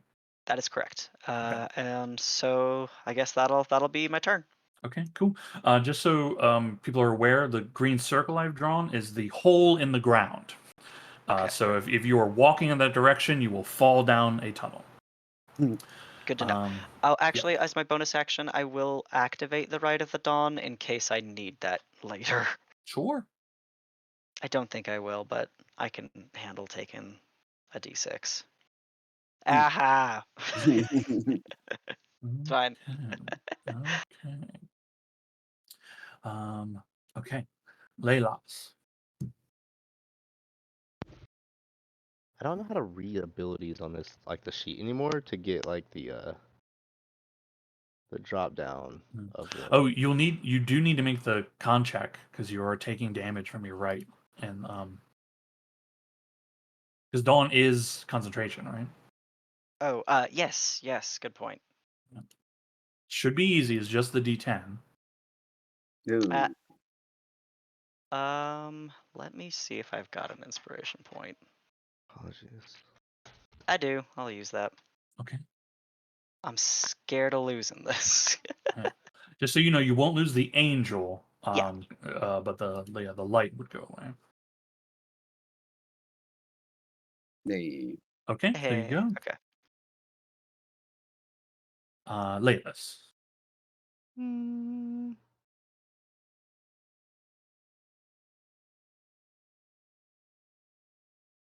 Yeah, sorry, I was reading the favorite foe. Had to make sure it couldn't tell me if I could track it. Well, damn. Yeah, I've you never. see, its tail end is still visible. It is not like fully submerged. Oh yeah, I'm shooting it. It don't matter where I hit it, as long as I hit it. 15 will bounce off of its thick armored plating. Oofties.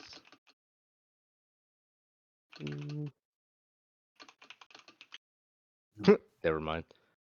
I'm not Yeah. touching it this turn. Hard shots to make. It's moving swiftly. Hard to do. There's a Mhm. bright light in your way. The sun's in your eye.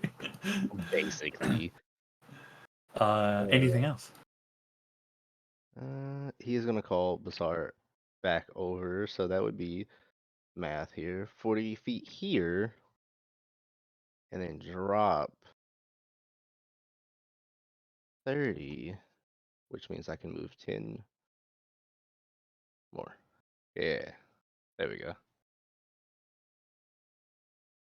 Okay. And that is it for him. Okay. Zaul. That is an unstunned Zal. Hey. Woohoo! Okay, immediately. That's the end of turn, right? End of turn. Okay, well, that's fine. My fucking god. Okay. Okay. Okay. The Battle Force Angel. Okay. Man, I don't think there's any reason for her to take any violent actions at this time. Partially because wandering into the. Oh wait, the creature is.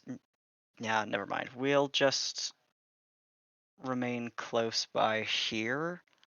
And oh, you know what? I will actually position her here so she can hold an action for this round. If the worm or something else crawls up back into the hole, she'll attack it with the longsword.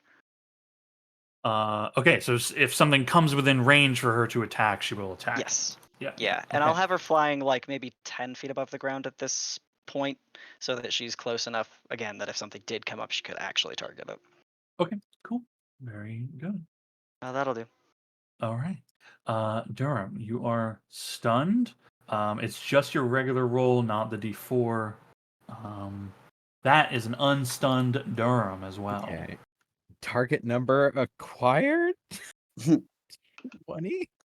Quick question for you. Yeah. We said earlier that the Battlecaster armor can be activated at any point, but it's also the end of my turn, so I don't want to cheese that. So the question is, can I do that now? If I can, I will. And if not, I'll wait until my turn comes up. My next turn comes up. Mm. Mhm.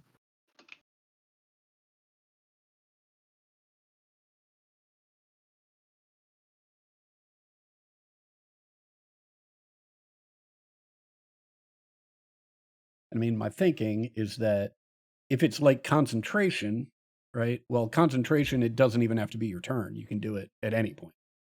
Yeah. Did we really say any time, or was it like on your turn at any time? It is unclear. We determined it takes no action or bonus action. Right, because it's the thing is you can expend. Yeah, you can Right. expend an unused slot. Right, it does not require an action or bonus Right. action. And so to I do guess it. now would be the time to determine what the limitation is. Yeah, that's a good thing. I think it doesn't, like many things that are not from D&D, they don't specify much. On your turn, being able to do it on your turn for free makes total sense. Outside of your turn, have I allowed you to do it outside your turn? No, it hasn't come up. Hasn't come up. Then I don't think it should be used Fair enough. reactionary, right? Fair enough. Or outside the turn. I think free on your turn for its ability is more than enough of a conceit. Look, it's great either way. You won't hear me complain one way or the other. So totally fine. Yeah. But you are no longer stunned, which is a good thing for certain. Yeah, absolutely. Okay. That'll bring us to Ember Prime. Okay, so clarify something for me here. The worm. Okay, the worm is huge, correct? Mechanically speaking, but you were The saying worm that is- its tail is extending. The worm is bigger than huge, size category wise. Okay. I'm just saying that it is making its movement, and it is large enough that like its tail is still coming up and out, right? Its Okay. whole body is not fully submerged. Yep. Okay. In this one, that's basically allowing you guys to still do something. Yep. On your turns. Yeah, I'm running into the hole. It's just a question of whether I could slow it long enough. Okay, with well, something it is, to be clear, Guardians. it is not in the hole. Yeah, it is making it is making a worm curve, right? So if you go here, you fall in a hole. That's why I drew it, to make sure you knew. Its head is submerged. Its tail end is like coming out, about to go down. There will be a new hole where it is. That's the exit hole. I misunderstood. I thought it had basically burrowed into the ground, and that was the entrance to its burrow hole. Like, its whole body was going to disappear completely for a while. Like, it was trying to run away through the... Okay. I'm not going into the hole. I probably will still have to go into the Radiance, but that does basically clarify that Spirit Guardians is not going to slow it enough for it to matter. Because the moment it leaves the Spirit Guardian's radius, its speed is no longer halved. That's like immediate the moment it's out of the 15-foot radius. So that's not going to work. Well, you know what? It worked well enough the first time, and you said it very clearly did not seem to like it very much. I am just going to summon a wall of fire, like, right around it. Like, basically, just circular wall, 20 feet in diameter, which is basically it. I'm surrounding. I'm using my last 5th level spell slot, which means I won't be able to help push it a bit, but that's okay. Okay, and I just want to make. I'm giving you this opportunity to understand what it is doing, because I'm nice. It's trying to where you see its token is not its head. That's its ass, right? Yeah. It is going away. So if your wall of fire requires things on its turn or anything like that, it's not going to be there, right? It's when the wall appears, and then if they move through it. Okay.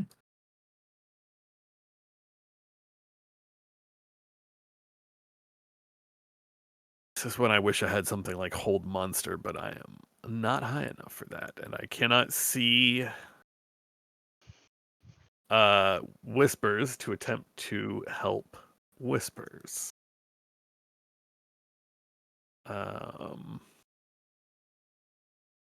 So if I'm understanding its movement right, it's going to disappear. Like that's where it is now. It's going to disappear. It's going to leave another hole, and it's going to pop up somewhere else. Do I understand its movement right? Correct.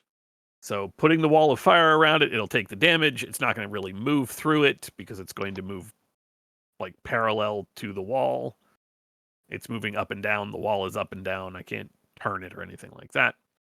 So it'll be out of the wall, but it'll still take the damage from the wall appearing. It sounds like it would take damage from the wall appearing.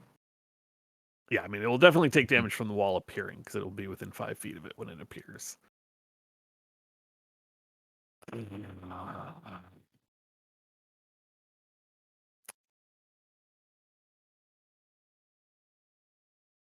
I think this is the best bet. Because, yeah, I can't stop it from running. The best I can do is try to kill it. And I imagine it's not looking terribly, horribly bad, but Hard to tell. You don't see a lot of its body, and the body has all It's these just plates giant. on it. I mean, And- you saw like it has a lot of scrapes all along its body, and you know that the thorns and like fucked it up bad earlier. Yep, I will go ahead and do this. This is a 5th level wall of fire. It still needs to make a dexterity saving throw, DC 17. Ooh, I think it that is not going to do it. from wall of fire, cast at 5th level. Yeah, let's hope I can get some. Oh, this is not letting me change the thing to a circle. It doesn't really matter. You can just roll the damage, since we kind of know what it's doing. Damage 68 because it's a higher level spell slot. So that is 33 points of fire damage. That's a lot. Okay.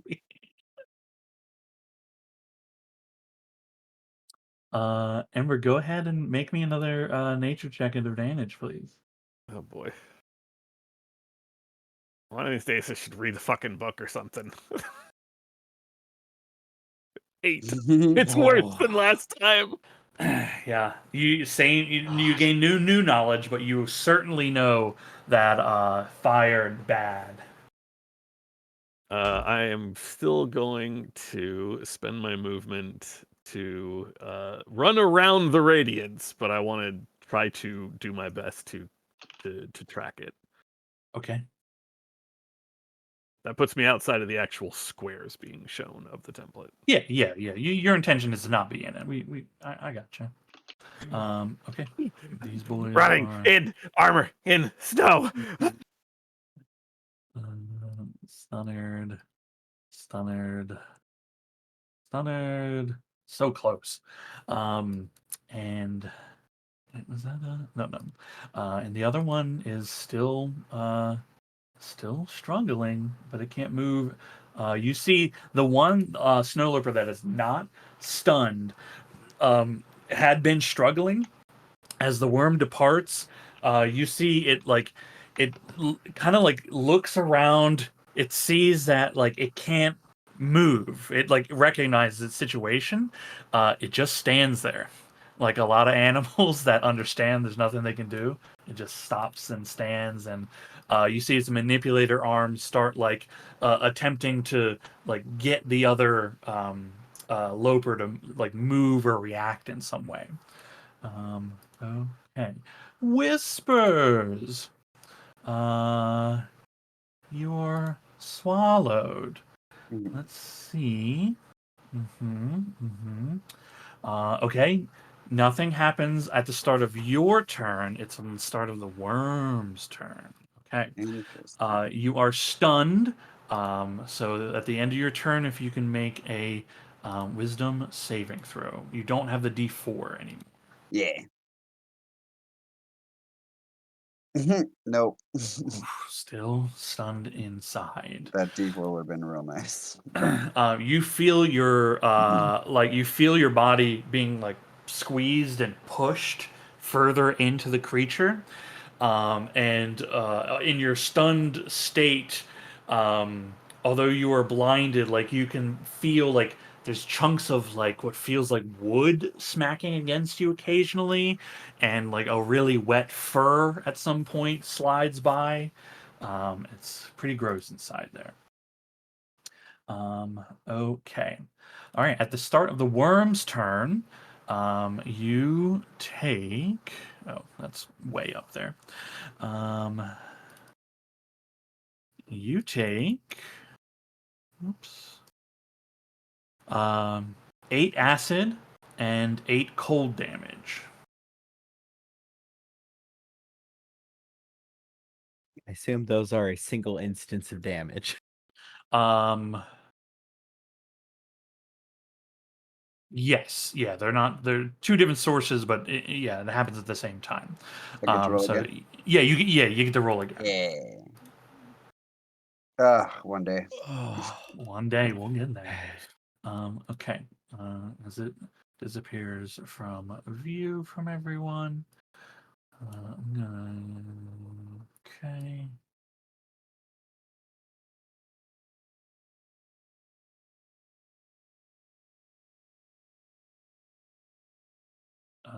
Hell yeah. Incredible. Okay. Hell yeah. Okay, there's a tremble in the ground, and an eruption occurs underneath Rainier, Leilus, and like underneath your sled. Can I have the two of you make dexterity saving throws? I'm just going to move to the side so we can see your tokens. Yes.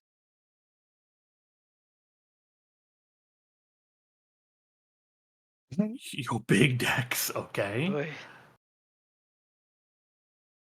What? And a 5 to a 14 is pretty good. That's a pretty good dex there. Holy. I saw the 13 rolled. I didn't see that it landed on a 5. Mm-hmm. Yeah, those are very good. Hell yeah. Okay. I'll give you your choice, Rainier. You can either hold on to the sled as like the whole thing is being lifted into the air currently, or you can like leap off of it. You're 22, basically, kind of you make the save to not get messed up by this. Staying on the sled. Honestly, I don't know why you'd want to, but I'm giving you the option for some reason. I'll take the opportunity to be dismounted. Yeah. Yeah, okay, cool. You are forcibly dismounted.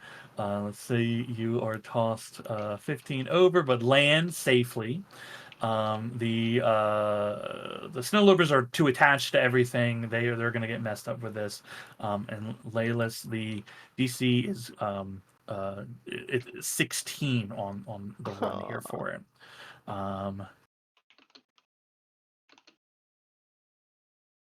Okay. You are going to land prone, only taking 7 damage. It's more than I needed.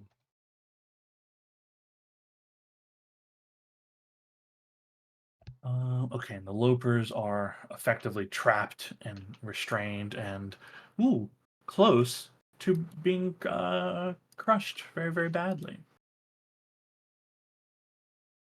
Okay. Okay. Pops up. Incredible. It lets out another horrifying wail around it. Let me just make sure. Okay. Everybody's actually in range except for the Pegasus. However, if you have saved from this effect before, shrugging it off or initially, you are immune to it.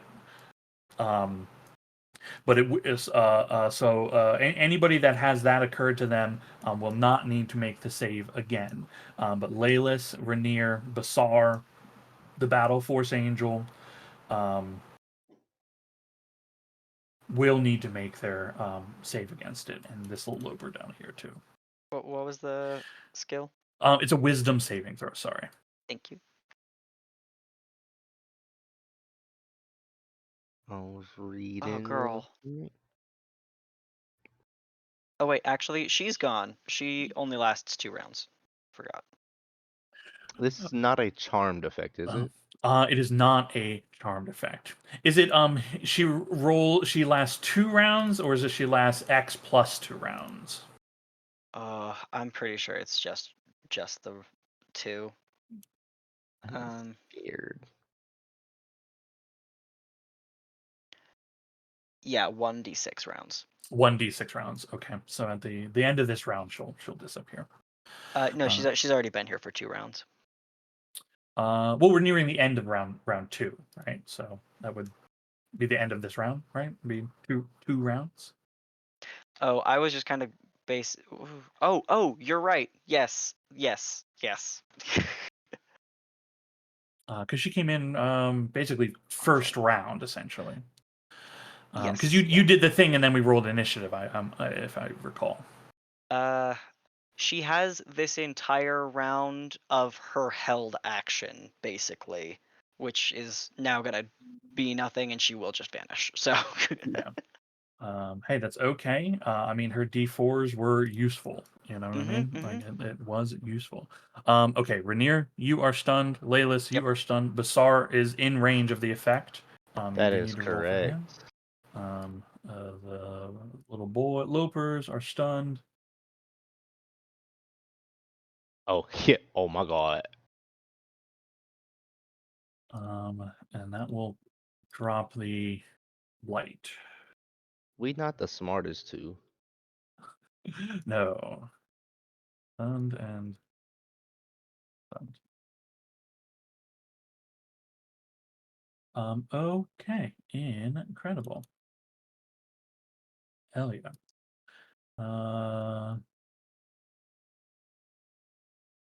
Let's actually let me double check. Okay.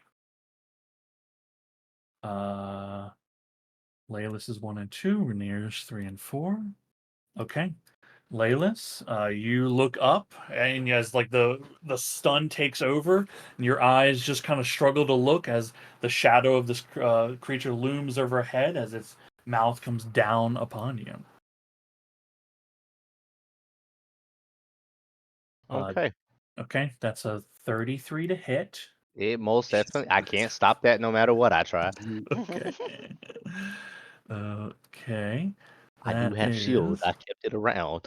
That's gonna be 25 piercing damage and 14 cold damage. Fun fact: I found out I'm resistant to cold damage. Because of Vasara stuff, right? Yeah. So let me do 25. So that takes away 25. that. And then 14 cold. That's 8. 17. 84 minus 17 is 67. And then 14 cold, which is 7, so that's 60. Yeah. Now you're not having the piercing damage, right? No. The 20. Yeah. Okay. Just want to make sure. I had 8 temp. Okay. Yeah. The temp HPs. Yeah. Hell yeah. Okay. And then you're stunned, so you're gonna fail the dexterity saving throw, and you are also going to be swallowed as this head just reaches out, snatches up like a big ball of snow, and where Laylis was, he is no longer. Do I see Damen? I mean, whispers in here. You unfortunately you are blinded and restrained inside the creature, but you feel yourself again being squeezed by its muscles, forcing it's forcing you down the gullet. You feel again like there's literal debris in here that is you're being like pushed up against. It's not good. I think perhaps like you may be able to hear each other's like faltering speech because you can't actually like speak while stunned, but you know you can still make occasional grunts and that kind of thing. Okay. Okay. The creature has erupted, trilled, and bitten. Okay, is the Pegasus. Pegasus, I will have it maintain height and just move closer to center. Other than that, it doesn't really have a useful action. Yeah, it'll just maintain there. Okay, very good. Rainier, you are stunned Yep. at the end of your turn. If you can make a wisdom saving throw. Woo! Okay, you remain stunned. Mm. Leilas, at the end of your turn, if you can make a wisdom saving throw, please. Sure can.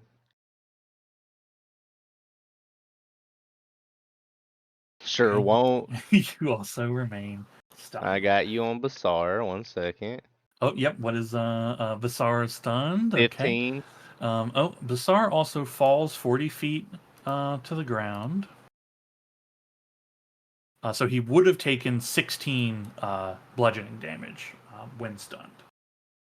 5 is 50. That's 39. Does he Aha. get to make that wisdom saving throw after that fall? You know what? He would, Adam. He would. Go ahead and give Basar another roll to see if he gets out. Okay. Pretty clever. Pretty clever. Pretty Okay. sneaky, sis. Pretty sneaky, sis. Okay, so Bonus action, use my legs. I need the movement speed. I have a second action that can be for something. You know what? Yeah, that's fine. I'm going to use my first action to cast. I could be slightly more judicious, not blast the shit out of our mount. I'm gonna cast lightning bolt. I'm gonna. It seems like a time to upcast it just as hard as I can. So, 5th level. I'll put it like there. okay. So I just like get near and just rip a huge fucking lightning bolt. Okay. The Archmage mask is playing the lightning bolt song that's just screeching. Bunch of screes.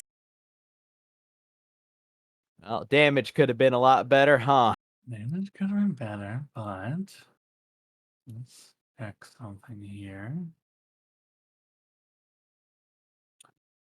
Okay.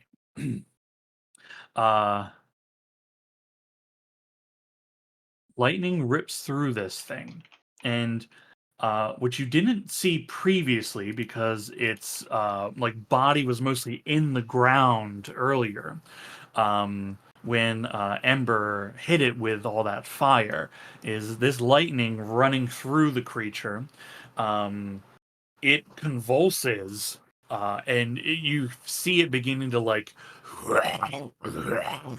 looking like it's going to hurl something. It fails its vomit check, and the two bodies are going to get regurgitated out of it. Thank God. Okay, I need to. That changes things. Okay, Leilas. You plop. Whispers. Plop. Cool. No longer blinded and restrained. You are still in your stunned states, though. Mhm. All right. Okay. Only lesser restoration could clear stun. Okay, you have lightninged the thing. It does not enjoy what you've done. Okay, hold on. I gotta work out my current movement. 55. I'm technically running double. That still only means I get 60, unfortunately.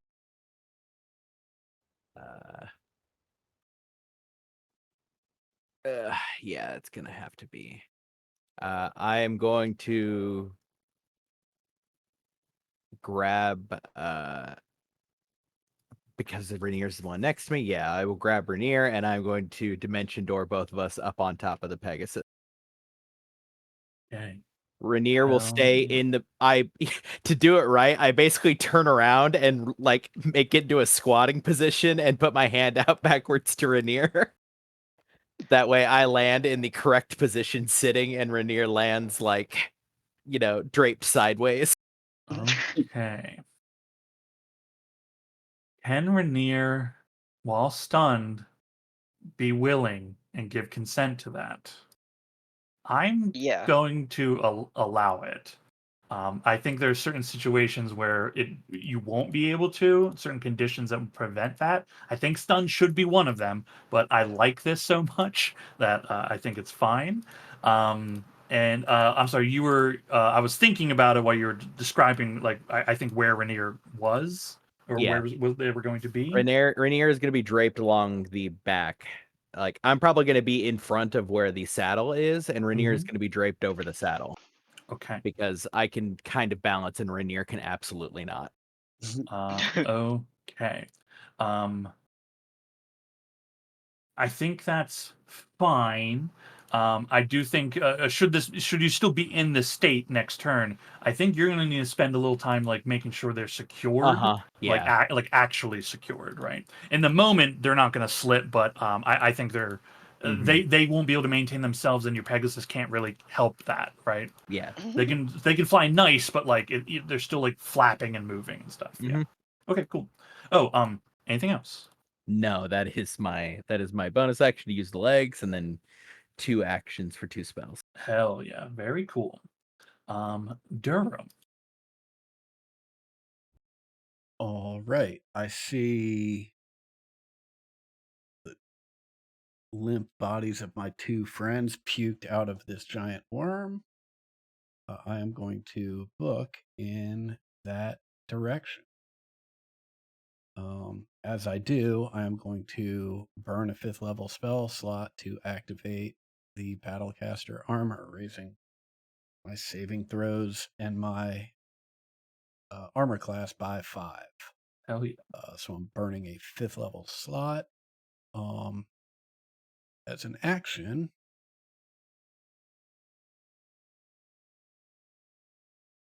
I will cast Infusion.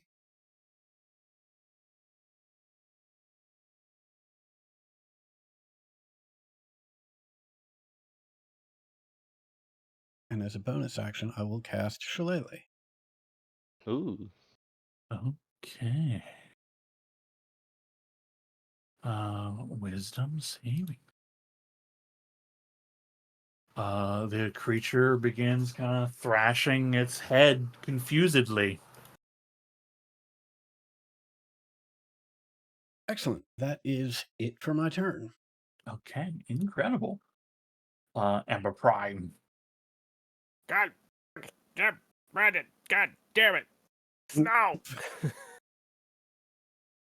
I will do my best to close the distance. As a bonus action, I will summon a spiritual weapon right next to this thing. Seems to be. I'm gonna put it on the near side.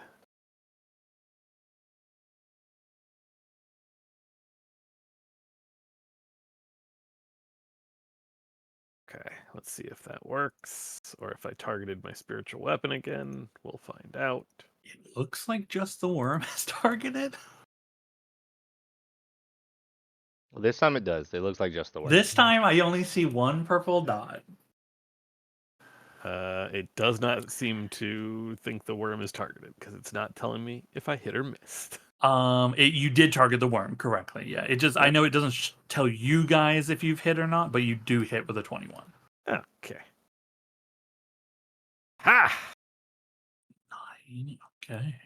Okay, and then for my actual action, I can only cantrip, so I will What is the actual throw range on Produce Flame? 30 feet, putting me 5 feet outside of range. So I will Toll the Dead on the worm. Okay. Somebody make sure they're breathing. Somebody make sure they're okay. I'm coming. Toll the Dead. There we go. DC 17 Wisdom saving throw from the worm. Okay. That certainly fails, and it has taken damage. God, I hope so. And then 1d8 radiant damage from. That's not from the spiritual weapon. That is from me. I don't From know you. why it's- Yep. Okay. That is from the Blessed Strikes feature. Yep. Yeah. Okay. Very cool. Not Anything great else? on 2d12 and a d8, but no, that was movement, bonus action, and action. Okay. These little boys.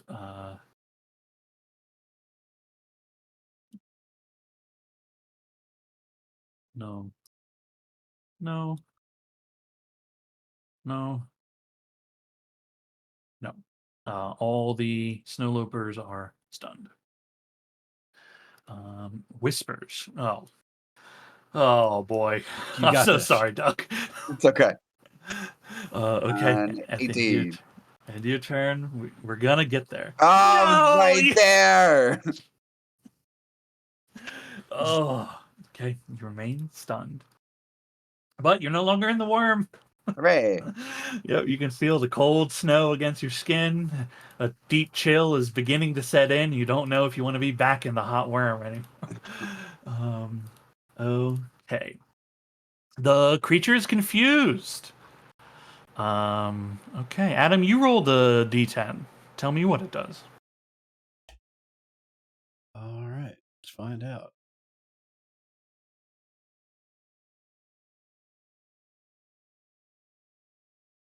I believe that is not a lot. The creature doesn't move or take actions on this turn. That sounds like a lot. Yeah. That sounds like quite a bit, my friend. As you see, it thrashes his head, and then you see, it kind of, its form kind of curls over, and it's looking down at, Rainier, Basar, Zal, but it just seems to be sitting there, and you can see its body kind of just swelling with breath, and doesn't appear to be doing anything at all. It occurs to me I forgot to move myself to the location of the horse. Oh yeah, you guys are on. I'm sorry. Yeah. Yeah, you guys are on the horse. Then yeah, I think it would be probably just looking down. Let's see, which oops, I rolled 2. Let me check. What's the first one? It'd be looking down at Whispers, but not doing anything. Okay. The Pegasus's turn. It does not currently have one as I am mounted. You are mounted on it. Yeah. Okay. Yeah. It will. So So it it stays moves there, to. but- Moves to whatever you do. Okay, Rainier, you are stunned. At the end of your turn, go ahead and make a wisdom saving throw. Yeah, +1. Oop. You remain stunned, and you're stunned. And as you're sitting, like obviously you've shifted. Like you can smell horse, right? Your vantage point that you occasionally see is like I can way see- higher. I did see that Zal. I did probably hear Zal grab me and shit, but can't do shit about any of it. Yeah. But what's more frightening is you can feel yourself shifting very slowly, slightly, but assuredly. And if left untethered, you will have a tough day of it. Yep. Okay. Leilas. Oh. You're still stunned, right? Yes. Yeah. We're gonna Okay. see. And your turn. 12. Still stunned. And then from Basar as well. 20. It's who? Mhm. He can only take You- the dodge action though, so it's fine. Okay, but he's unstunned on at the end of his turn. Though he doesn't get the dodge action because his turn ends at this. Yeah. But he's unstunned. Okay. You can see those on the ground can kind of see a couple heads beginning to lift up off the out of the snow a little bit. Zahuru, you, I mean, you'll have choices to make, right? You're gonna need to do something about Rainier's inability to keep themselves on the horse correctly, and that will take an action to do something about that. Yeah. The easiest action is probably to do rope of climbing to tell it to just make a knot, just basically loop around Rainier, making a knot. Just a very loose like knot. It's wrapping Rainier to the fucking thing. Yeah, that'll do it, friend. That'll do it. Yeah, like I tell it, it has just enough movement to do the full loop, go down under it, up around, and come back on the top. If Very the good. horse was just a little bigger, that would not fucking work. Okay, hell yeah. Rainier is secured and safe. I'm going to have Scritches move. You might not be you might if you're on the movement tool, you should be able to move Scritches because you do own them. Yeah, it's just out of turn, so it's fine. I'll Yeah. move myself and then Yeah. okay. I will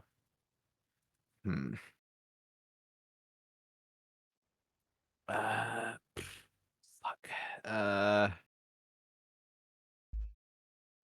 I will swoop down in so Scritches has enough movement to get over there. If Scritches dashes, Scritches goes down. I swoop by, throw a bardic inspiration as I just yell at Whispers on the pass by, like, you need to get up now, please. And then just ascend back up to, so it'd be 40. It would have to drop 100, 140. Ooh. Okay, so to get within 30, I will be back up in the air, but only 80 feet in the air, not 100. Okay. In order to get over Only here, 80. Yeah, only 80. well, yeah. luckily Pegasus is fast as fuck. Otherwise, hell yeah. none of this would work. But Incredible. to get just close enough and get back up, yeah. Okay. Anything else? No, that is action, bonus action. I got nothing else. Okay. So, very, bardic very, inspiration has been imparted. very cool. Durham.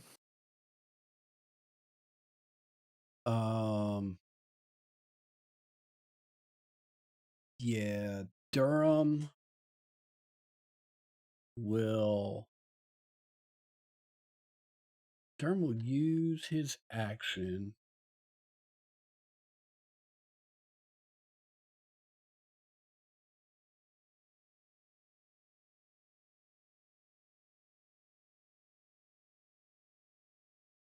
what exactly?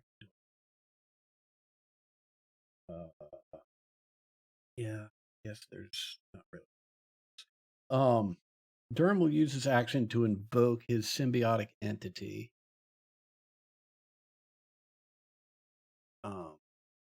He will run and try and position himself between the worm and Laylis, although the worm's so big. I don't know how much good that's going to do. And Durham is going to brace for something bad by casting Blade Ward with his bonus action. Okay. Being so close to this worm, like you can it's like opening the door in a walk-in freezer on a hot summer day, right? Like you can just feel the cold coming off, like emanating off of this creature. Very neat. Okay. Ember, pry. I will move up a little bit more. Who is this on the ground next to me? That is actually, can I see Whispers on the ground even though there's a giant creature in between us? I do not think so. This creature is like Okay. big enough to full block sight.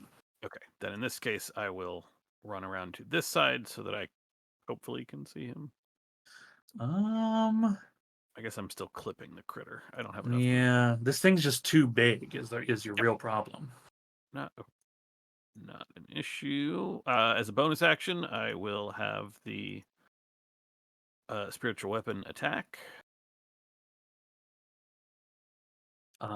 Spiritual weapon slams in, but doesn't break through the hide. And then for my action, Ember Prime is going to, as she is running, take hold of the ends of her cloak, which is billowing, and it is just going to flutter and look very, very shimmery and bright. And I am using it to cast. I am using it once a day to cast Moonbeam, centered right on the creature. Okay. I forgot that my cloak could do this. Yeah, very cool. Does it have a set DC, or is it your DC 14? DC 14. And what's the saving throw? I don't know, because I don't actually have... Oh, wait, I can cast... If I hold X... No, come on, character sheet. Let me get to the pop-up. Oh, I'm... Moonbeam. Yeah, I think it's one of the things of like there we go. The 5e sheet doesn't play well with like the items give you spells thing. Where the other sheet like worked fine for it. Moonbeam is a con save. Okay, yeah. Okay. It is a 5-foot radius. I'm just going to center it on the thing, so I'm not. There's no risk of hitting anyone else. It's this thing just beams down onto it. It makes the save. Does it do half damage? Half on success. Yeah. Yeah. So it'll take a whopping 4 radiant damage, but okay. I'm not using my concentration on any... Actually, that was stupid, because I was going to do something next turn requiring concentration. Oh, well. Okay. Your animated objects do go away, because they're concentrating on Yeah, they've been gone ever since I cast the ball of fire. Oh, yeah, that's true. That's true. I was never going to get them unstunned. They were probably locked in very badly. Yeah. Okay. Anything else? No, that was it. Okay. I don't know what I was thinking. I should have just thrown a fireball at it or something. Ball of fire. Produce flame, not like fireball. Okay, I'm sure these loafers are not, even if they get unstunned, they're not going to be able to really do much. Okay, whispers. And you're stunned. End of your turn. You are inspired. You're death marked. Warded. Death warded. Death warded. It feels like a crucial difference. It's okay. I am re-rolling that fucking thing. So here we go. Yeah. Oh, son of a bitch. One more time. There's only 2 on my Bardic Inspo. No. Yeah, it's 18. 18. Right, I'm done. It is, unfortunately, the stun of the worm is strong. I think perhaps your ability to hear things that others don't makes you more susceptible to these types of sonic sounds. Okay. The worm was confused. What's the failure state on this? Okay.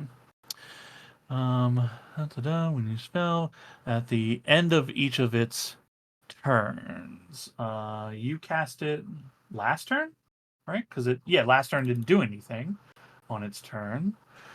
DC 18. The 18 wisdom saving. Okay, so this will be if it's not confused from last time. It is still confused. Okay, still confused. Go ahead and roll to see what it does. That is not great for us, if I remember correctly. Where is it?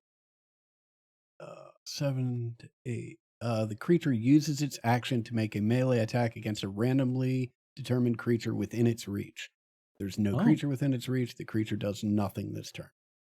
Okay, 1, 2, 3, 4, 5, 6, 7. Okay, it's a D8. Rerolls on 8.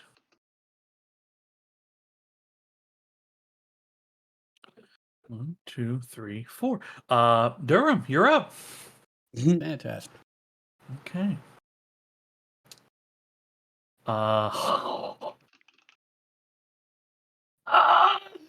That's a nat 1, my friend. Excellent. Hell yeah! It just slams down next to you. You feel you're shifted in space as the snow swells underneath your feet. It pulls up, swallows whatever it had bit, but the confusion still is there, messing with it and unable to connect with you. Incredible. Okay, does it remain confused? Yes. Pegasus is on Zal's turn. Okay.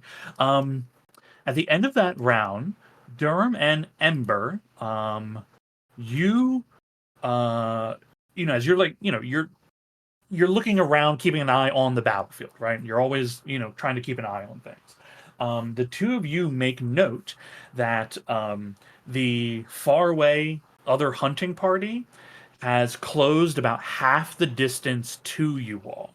So they're still like 500-ish feet away, but like you can see that they are like rushing in your direction and have been.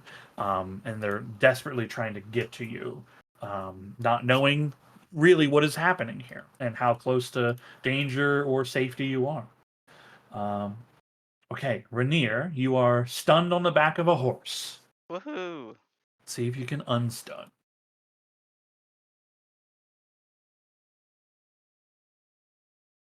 Hey. Yo. Okay. That's my Now you are wrapped to the back of a horse. Now I'm stable. Yeah, you're not hogtied or Horse anything. You shit. are just looped. Yeah, it's fine. You can shoot from there. Next turn. Yeah. Okay, we'll remove the stun from you. Okay. Leilas, you are also stunned. Let's see if you can get unstunned at the end of your turn. Yes. Yo! Here we go! Oh, And Basara takes the dodge action. Okay, Basard stands up fully, dodges. Zaul. okay. I am. I know, Doug. I'd be pissed. I'd be so Doug. pissed. Hey, This Doug. is your round, Doug. You just haven't gone yet. That's Hey, all. Doug. On a scale of 1 to 10, how much do you want to be as far away from here as possible? What's your feelings on that? Do you want to? Do you? Are you done with this one? I want to be very far, yes. Okay, well, I want to be out of its reach. I can get us. Okay, here's what I'm going to do. Scritches drops down. I'm going to have it skirt because I have no idea what the range of this thing is. So it's going to go up a little, but functionally, it's going to use its movement to dash. It's going to end up going down. I am going to get off of it. At that point, I am then going to lean down to Whispers and say, okay, we're going away now. And then I'm going to Dimension Door Whispers away. You said the dead worm is here? Over, like... There's a dead worm here, and then there's a dead worm down to the south as well. Yeah, I'm going to put us I think on the furthest end of the, like, just on top of the dead worm. Like, okay, yeah, if it's flopped on its side, but on its like furthest tail as far as I can get me and Whisper. Oh, okay. Its tail is probably gonna get you like, back here-ish. Oh, okay. If its tail is there, then further away is near the head. We'll go towards the head. Okay. If that's its orientation, yeah. Yeah. It's basically not on the ground, and theoretically that might make it harder for it to find us. I don't know. Zal's making shit up. It could be tremor rules. It's hard to know. I will use my bonus action to use my leg, and then I will cast another spell on my friend here to cure wound. Let's upcast it a little.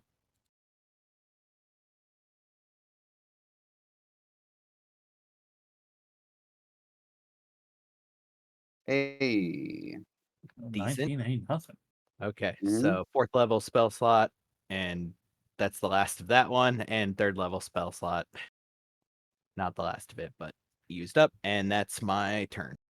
Okay. And Rainier, you were unstunned, but you find yourself lashed and tied to a Yeah. horse. The horse is 100 feet up again. So it dropped the 80 to get to the ground, and now it went its full movement back up. Okay. Okay. Autonomous now. All right. Okay. Yeah. That's fine. I like horses. Yeah. Yeah. It's smarter than a regular horse, okay? It's well, Of a good course. horse. Of course. Yeah.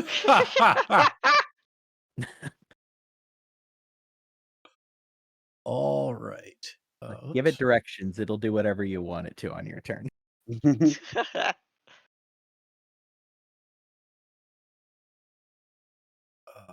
Wow. Durham, you are This is up, it. sir.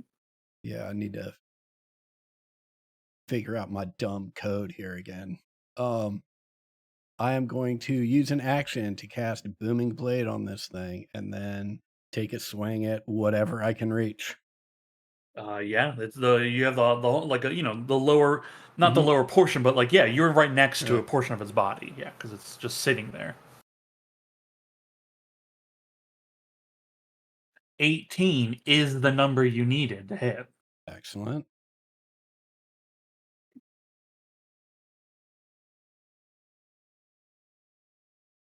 Okay. Is there any extra more damage on that? No, I think. Let me just check.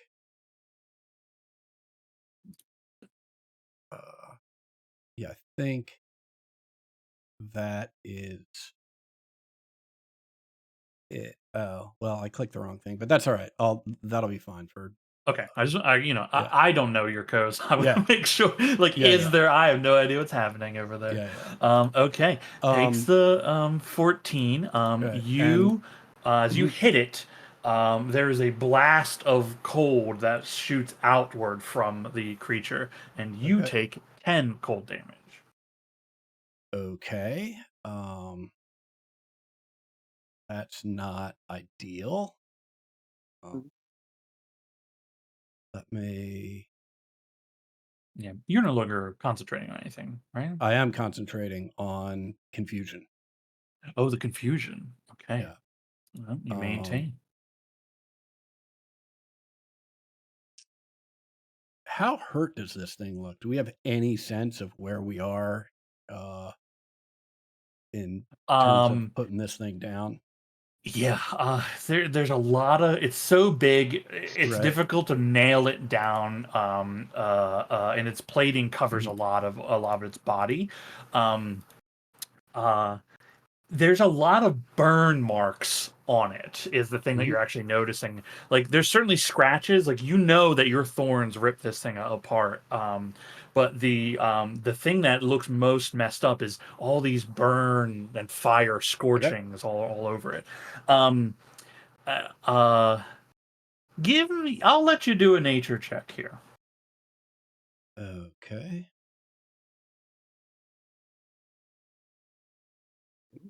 An 18. This thing is fucked up. Okay. Really bad. Really, really bad. Okay. I will use the other end of the Staff of the Woodlands with my bonus action to try and hit it again. Brutal. Okay, you end up striking one of its plates. Yep. That is it for Durham. Okay. Ember Prime. All right. Start with the bonus action for my buddy, the spiritual weapon. 19, That hits. I believe hits. For 7 force damage. Okay. You see a very large crack run through one of its plates. All right, Whispers, I'm gonna. Oh. I was literally getting ready to bless like everybody who was still stunned, and now the only one still stunned is out of my run plus bless. I'm so sorry, but I needed to save him. I So- didn't know. You know what? I can maintain concentration on my moonbeam and throw a produce flame at him. Okay. And is the moonbeam happens that stuff happens on their turn? It's actually supposed to be start of the turn, but I did it too early essentially, which is why when it had its turn, I just skipped it because we had done it once and he had taken damage. Oh, I got you. Okay. I believe an 18, however, will just barely miss. 18 hits. Oh heck yeah! Yeah, 18 is the number. Gotcha. And then 1d8 radiant damage in addition to the 2d8 plus wisdom fire. So Nice. 10 of it is fire, 5 of it is radiant. Okay. Yeah. 10. It's not 10 fire. It's 20 fire. Oh, As your fireball, like this thing is like lulling around, it like is turning around very slowly, looking down at all of you. You launch your fireball right in the gullet. The thing, you see its mouth close for a moment. There's a little bit of smoke, and then there's an eruption that occurs. Pieces of its form just like blast outward as gouts of flame ignite gases within its body. It rolls and roars, its mouth up in the sky. All of its little things open as it's screaming. This scream not to stun you all, but as a last death bellow. Wails and screams, and out of the smoke, there's a blue glow that appears at its mouth, and a blue beam of frosty energy blasts out upwards, and then out of the holes that have been burst from its sides, there's a kind of a swelling coldness that fills the space around it before its body detonates. well, shit. If I can get... That is not the size. Okay. If I can get everybody in that zone to make a dexterity saving throw.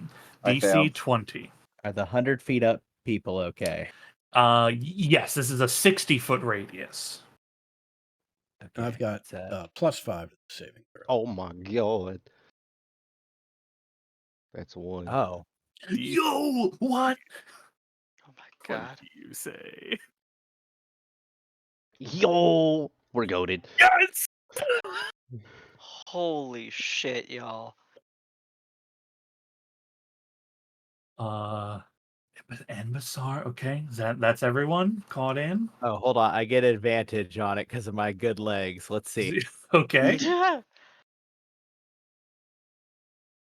Oh. Well, okay, never mind. 14. They're not super good sure. in snow, as it turns out. No. Well, I'm Oh. on the back of a worm, so You're on the back of the worm. one's on me. Okay. The worm explodes for 34 cold damage, blasting out in a shockwave from it. Half on success. ow.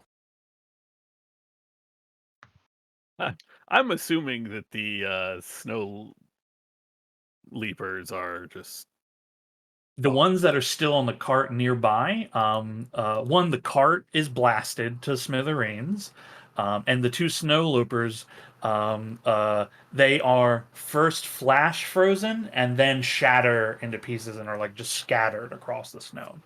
The ones up there fully gone. The ones down at the south though are just barely out of it. But that God. cart as well gets splintered as well. So 2 carts down and 4 snow loopers alive. And our worm over here probably gets riddled. Yeah. The worm that you're As on. much as that affects it, I guess. Yeah, however much it affects a creature to that size. You see portions of it are, kind of splintered, and some flesh gets blasted off of it as well. But its form as a whole stays well, as it's near the outer edge a bit from it. Incredible. Creature, what's left, kind of slumps, and you see it goes a little bit down the hole, but there's a lot of creatures still left above the hole. So there's just this like flash frozen gooey body. There's like little bits of its purple ichor that are just beginning to freeze over on its blasted insides. Incredible. Good job, That was everyone one of else. the craziest things I've ever witnessed happen. I look down at Whisper, still stunned. It's okay. Just take all the time you need. I'll bring this Pegasus back down. Okay. Pegasus. Well, not that one. Pegasus comes back down. We will end comments. So you guys have full control of all your stuff. Okay. There's a moment where Ember Prime is standing there with that like blown back cartoon look. Like, hair is straight back. Still got in the exact pose from throwing the produce flame. Blinks a few times, looks at Durham, just looks at the worm. Get some! And then I'm gonna go start kicking bits of corpse. Eat Ted, what my did you friends! say? She screams, "Get some!" and then just starts kicking the worm. I lay down horizontal next to Eat my Whispers on the friends. worm. Eat my friends! You'll fucking blow you up!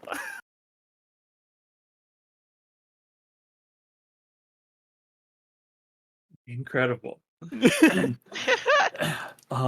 In like about another like Juvenile 6 charisma response to victory. Oh, Yes, yeah.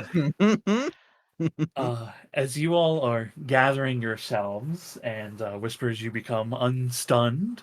I'm laying next to you on top of the worm, just staring at the sky. You notice I become unstunned, but I do not move. Yeah, it's kind of nice, isn't it?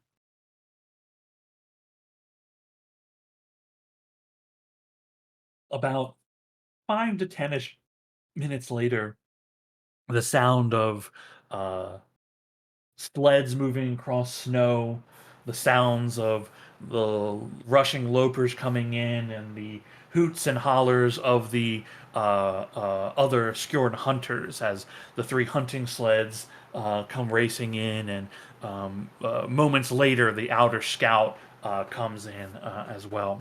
You see the hunting party just rushes off. It runs up to the lot of you all. They look to all of you. They're looking to see, like, is there any, like, do you need help? Is there anything here that, like, is, like, attacking anybody else? And you see they kind of, like, come to a slow trot and then kind of stare at the corpse of the thing and then back all to you. They look at you all. They look at each other. They just start screaming and cheering. They run to you all. The whole hunting party forms a circle around the closest people here, and are just patting you and shaking your hands and shaking your shoulders. They are losing it. They're so excited about what has happened. You hear they begin chanting a phrase over and over again, which is it's Vilkvi Vihari. Vilkvi Vihari. Who speaks Draconic? Laylis. All right. Laylis, they are speaking a like rough shod form of Draconic. And you're understanding their translation of it to be worm slayers. Oh. He's more so confused why they started speaking Draconic. They don't like dragons.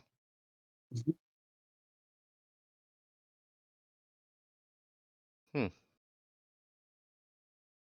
Okay. Comes over here. They're They look to calling you us. all and say, Floki, not Floki, Ilkov. Ilkov says to you all, incredible work. Never seen anything like it. You may be southerners, but you are northerners at heart. The winter is with you. I clearly see that now.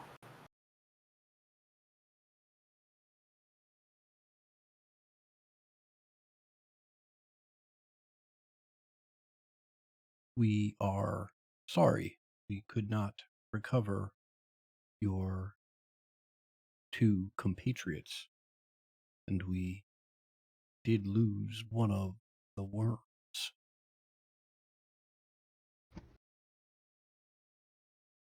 Their loss is regrettable. But this work is dangerous. We have lost some of our number as well. They will be remembered. We will carry their names in our hearts. Well, let us gather the results of our hunt so that we can get back to your people and commence a meal in their honor. He makes a loud whistling noise, and in the next 15 minutes, the larger sleds come up, and over the rest of this day into the night, they all, and with your help, if you wish to provide it, begin basically taking what is useful, salvageable from the worms that have been collected here. The 2 that they have hunted, the 2 that you have downed, and what remains of the larger adult. It is there's so much fucking stuff they recover from this. This is an absolute field day. They have never recovered anything like they've never been able to kill one of these adult worms. They just always flee from it, and whoever escapes if one of these things comes up. So this is like a monumental event that has occurred here. This is so you understand, like, this is something that will remain in the stories they tell in their village, that these southerners, a 5th season, blew from the south and brought down one of these worms. You all will live as true legends eternally here in the village of Skuro. It takes time to break down the worms. It takes times to hook up what they want to drag back, what they feel that they can safely do given the reduced sled number. You're spread out among what is left, and it is a slow journey back to the village. What took 2 days to get here, down sleds, bringing a gigantic haul. It takes 3 days to get back. On those 3 days, I will editorialize the story of bringing down the worm to not be, you know, a significant portion of us unconscious the whole time. Be like, everybody contributed, right? Everybody like fought a little. There was an angel that came down from the sky, like a good mixture of the truthful stuff and also just enough exaggeration to make us the best possible version. Okay. I mean, to be fair, even though not all of us like did actual damage, somewhat Doug survived getting swallowed by the worm. True. That alone is a historic feat, I'm certain. Like, You don't need to have stabbed it to have done something that sick. Yeah, but you throw in that like as I rent it with lightning, from inside of it whispers gouged his way forth with his knife. See? It's I just it's a lie, don't but want it's to also good. downplay Whisper's actual achievements, which is he fucking survived getting swallowed by a purple worm. Yeah, look, right. I mean, it certainly feels like this was a dangerous enough encounter that the fact that we're all alive is a big accomplishment for each and every one of us. This Mhm, is true. mhm. Yeah, Everyone was stunned. Like My job is to punch this up. Everyone hold except for on. Ember Prime. apologies. Ember Prime remains unshakable. It's sturdy. Unfortunately, not unkillable, but certainly Yeah, not unshakable. unkillable. Not unkillable, but unshakable. The only way to bring her down is to put her in the dirt. Oh my god. Okay. On your day's travel back, there's an additional day added because 2 of these travel days, the Atropos affects the group here. In various ways. You're not going to have to roll for it, but I rolled the numbers to trigger the events. So the grouping as a whole, as a traveling, has 2 pretty bad days of dark thoughts, not efficient movement, being waylaid by inability to like maneuver correctly. It just has a detrimental effect. It just adds 1 additional day on the travel. So you arrive back in Skuro Village around afternoon of the 12th of Elysius.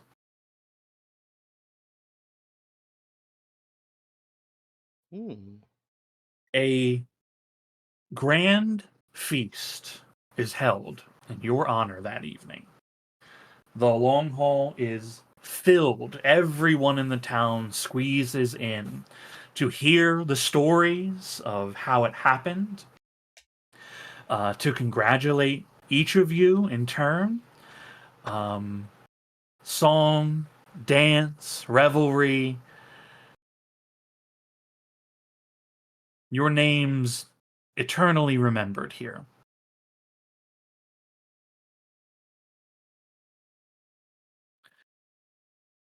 And we'll bring our session to an end, and we'll pick up on next time we play with what happens after all that.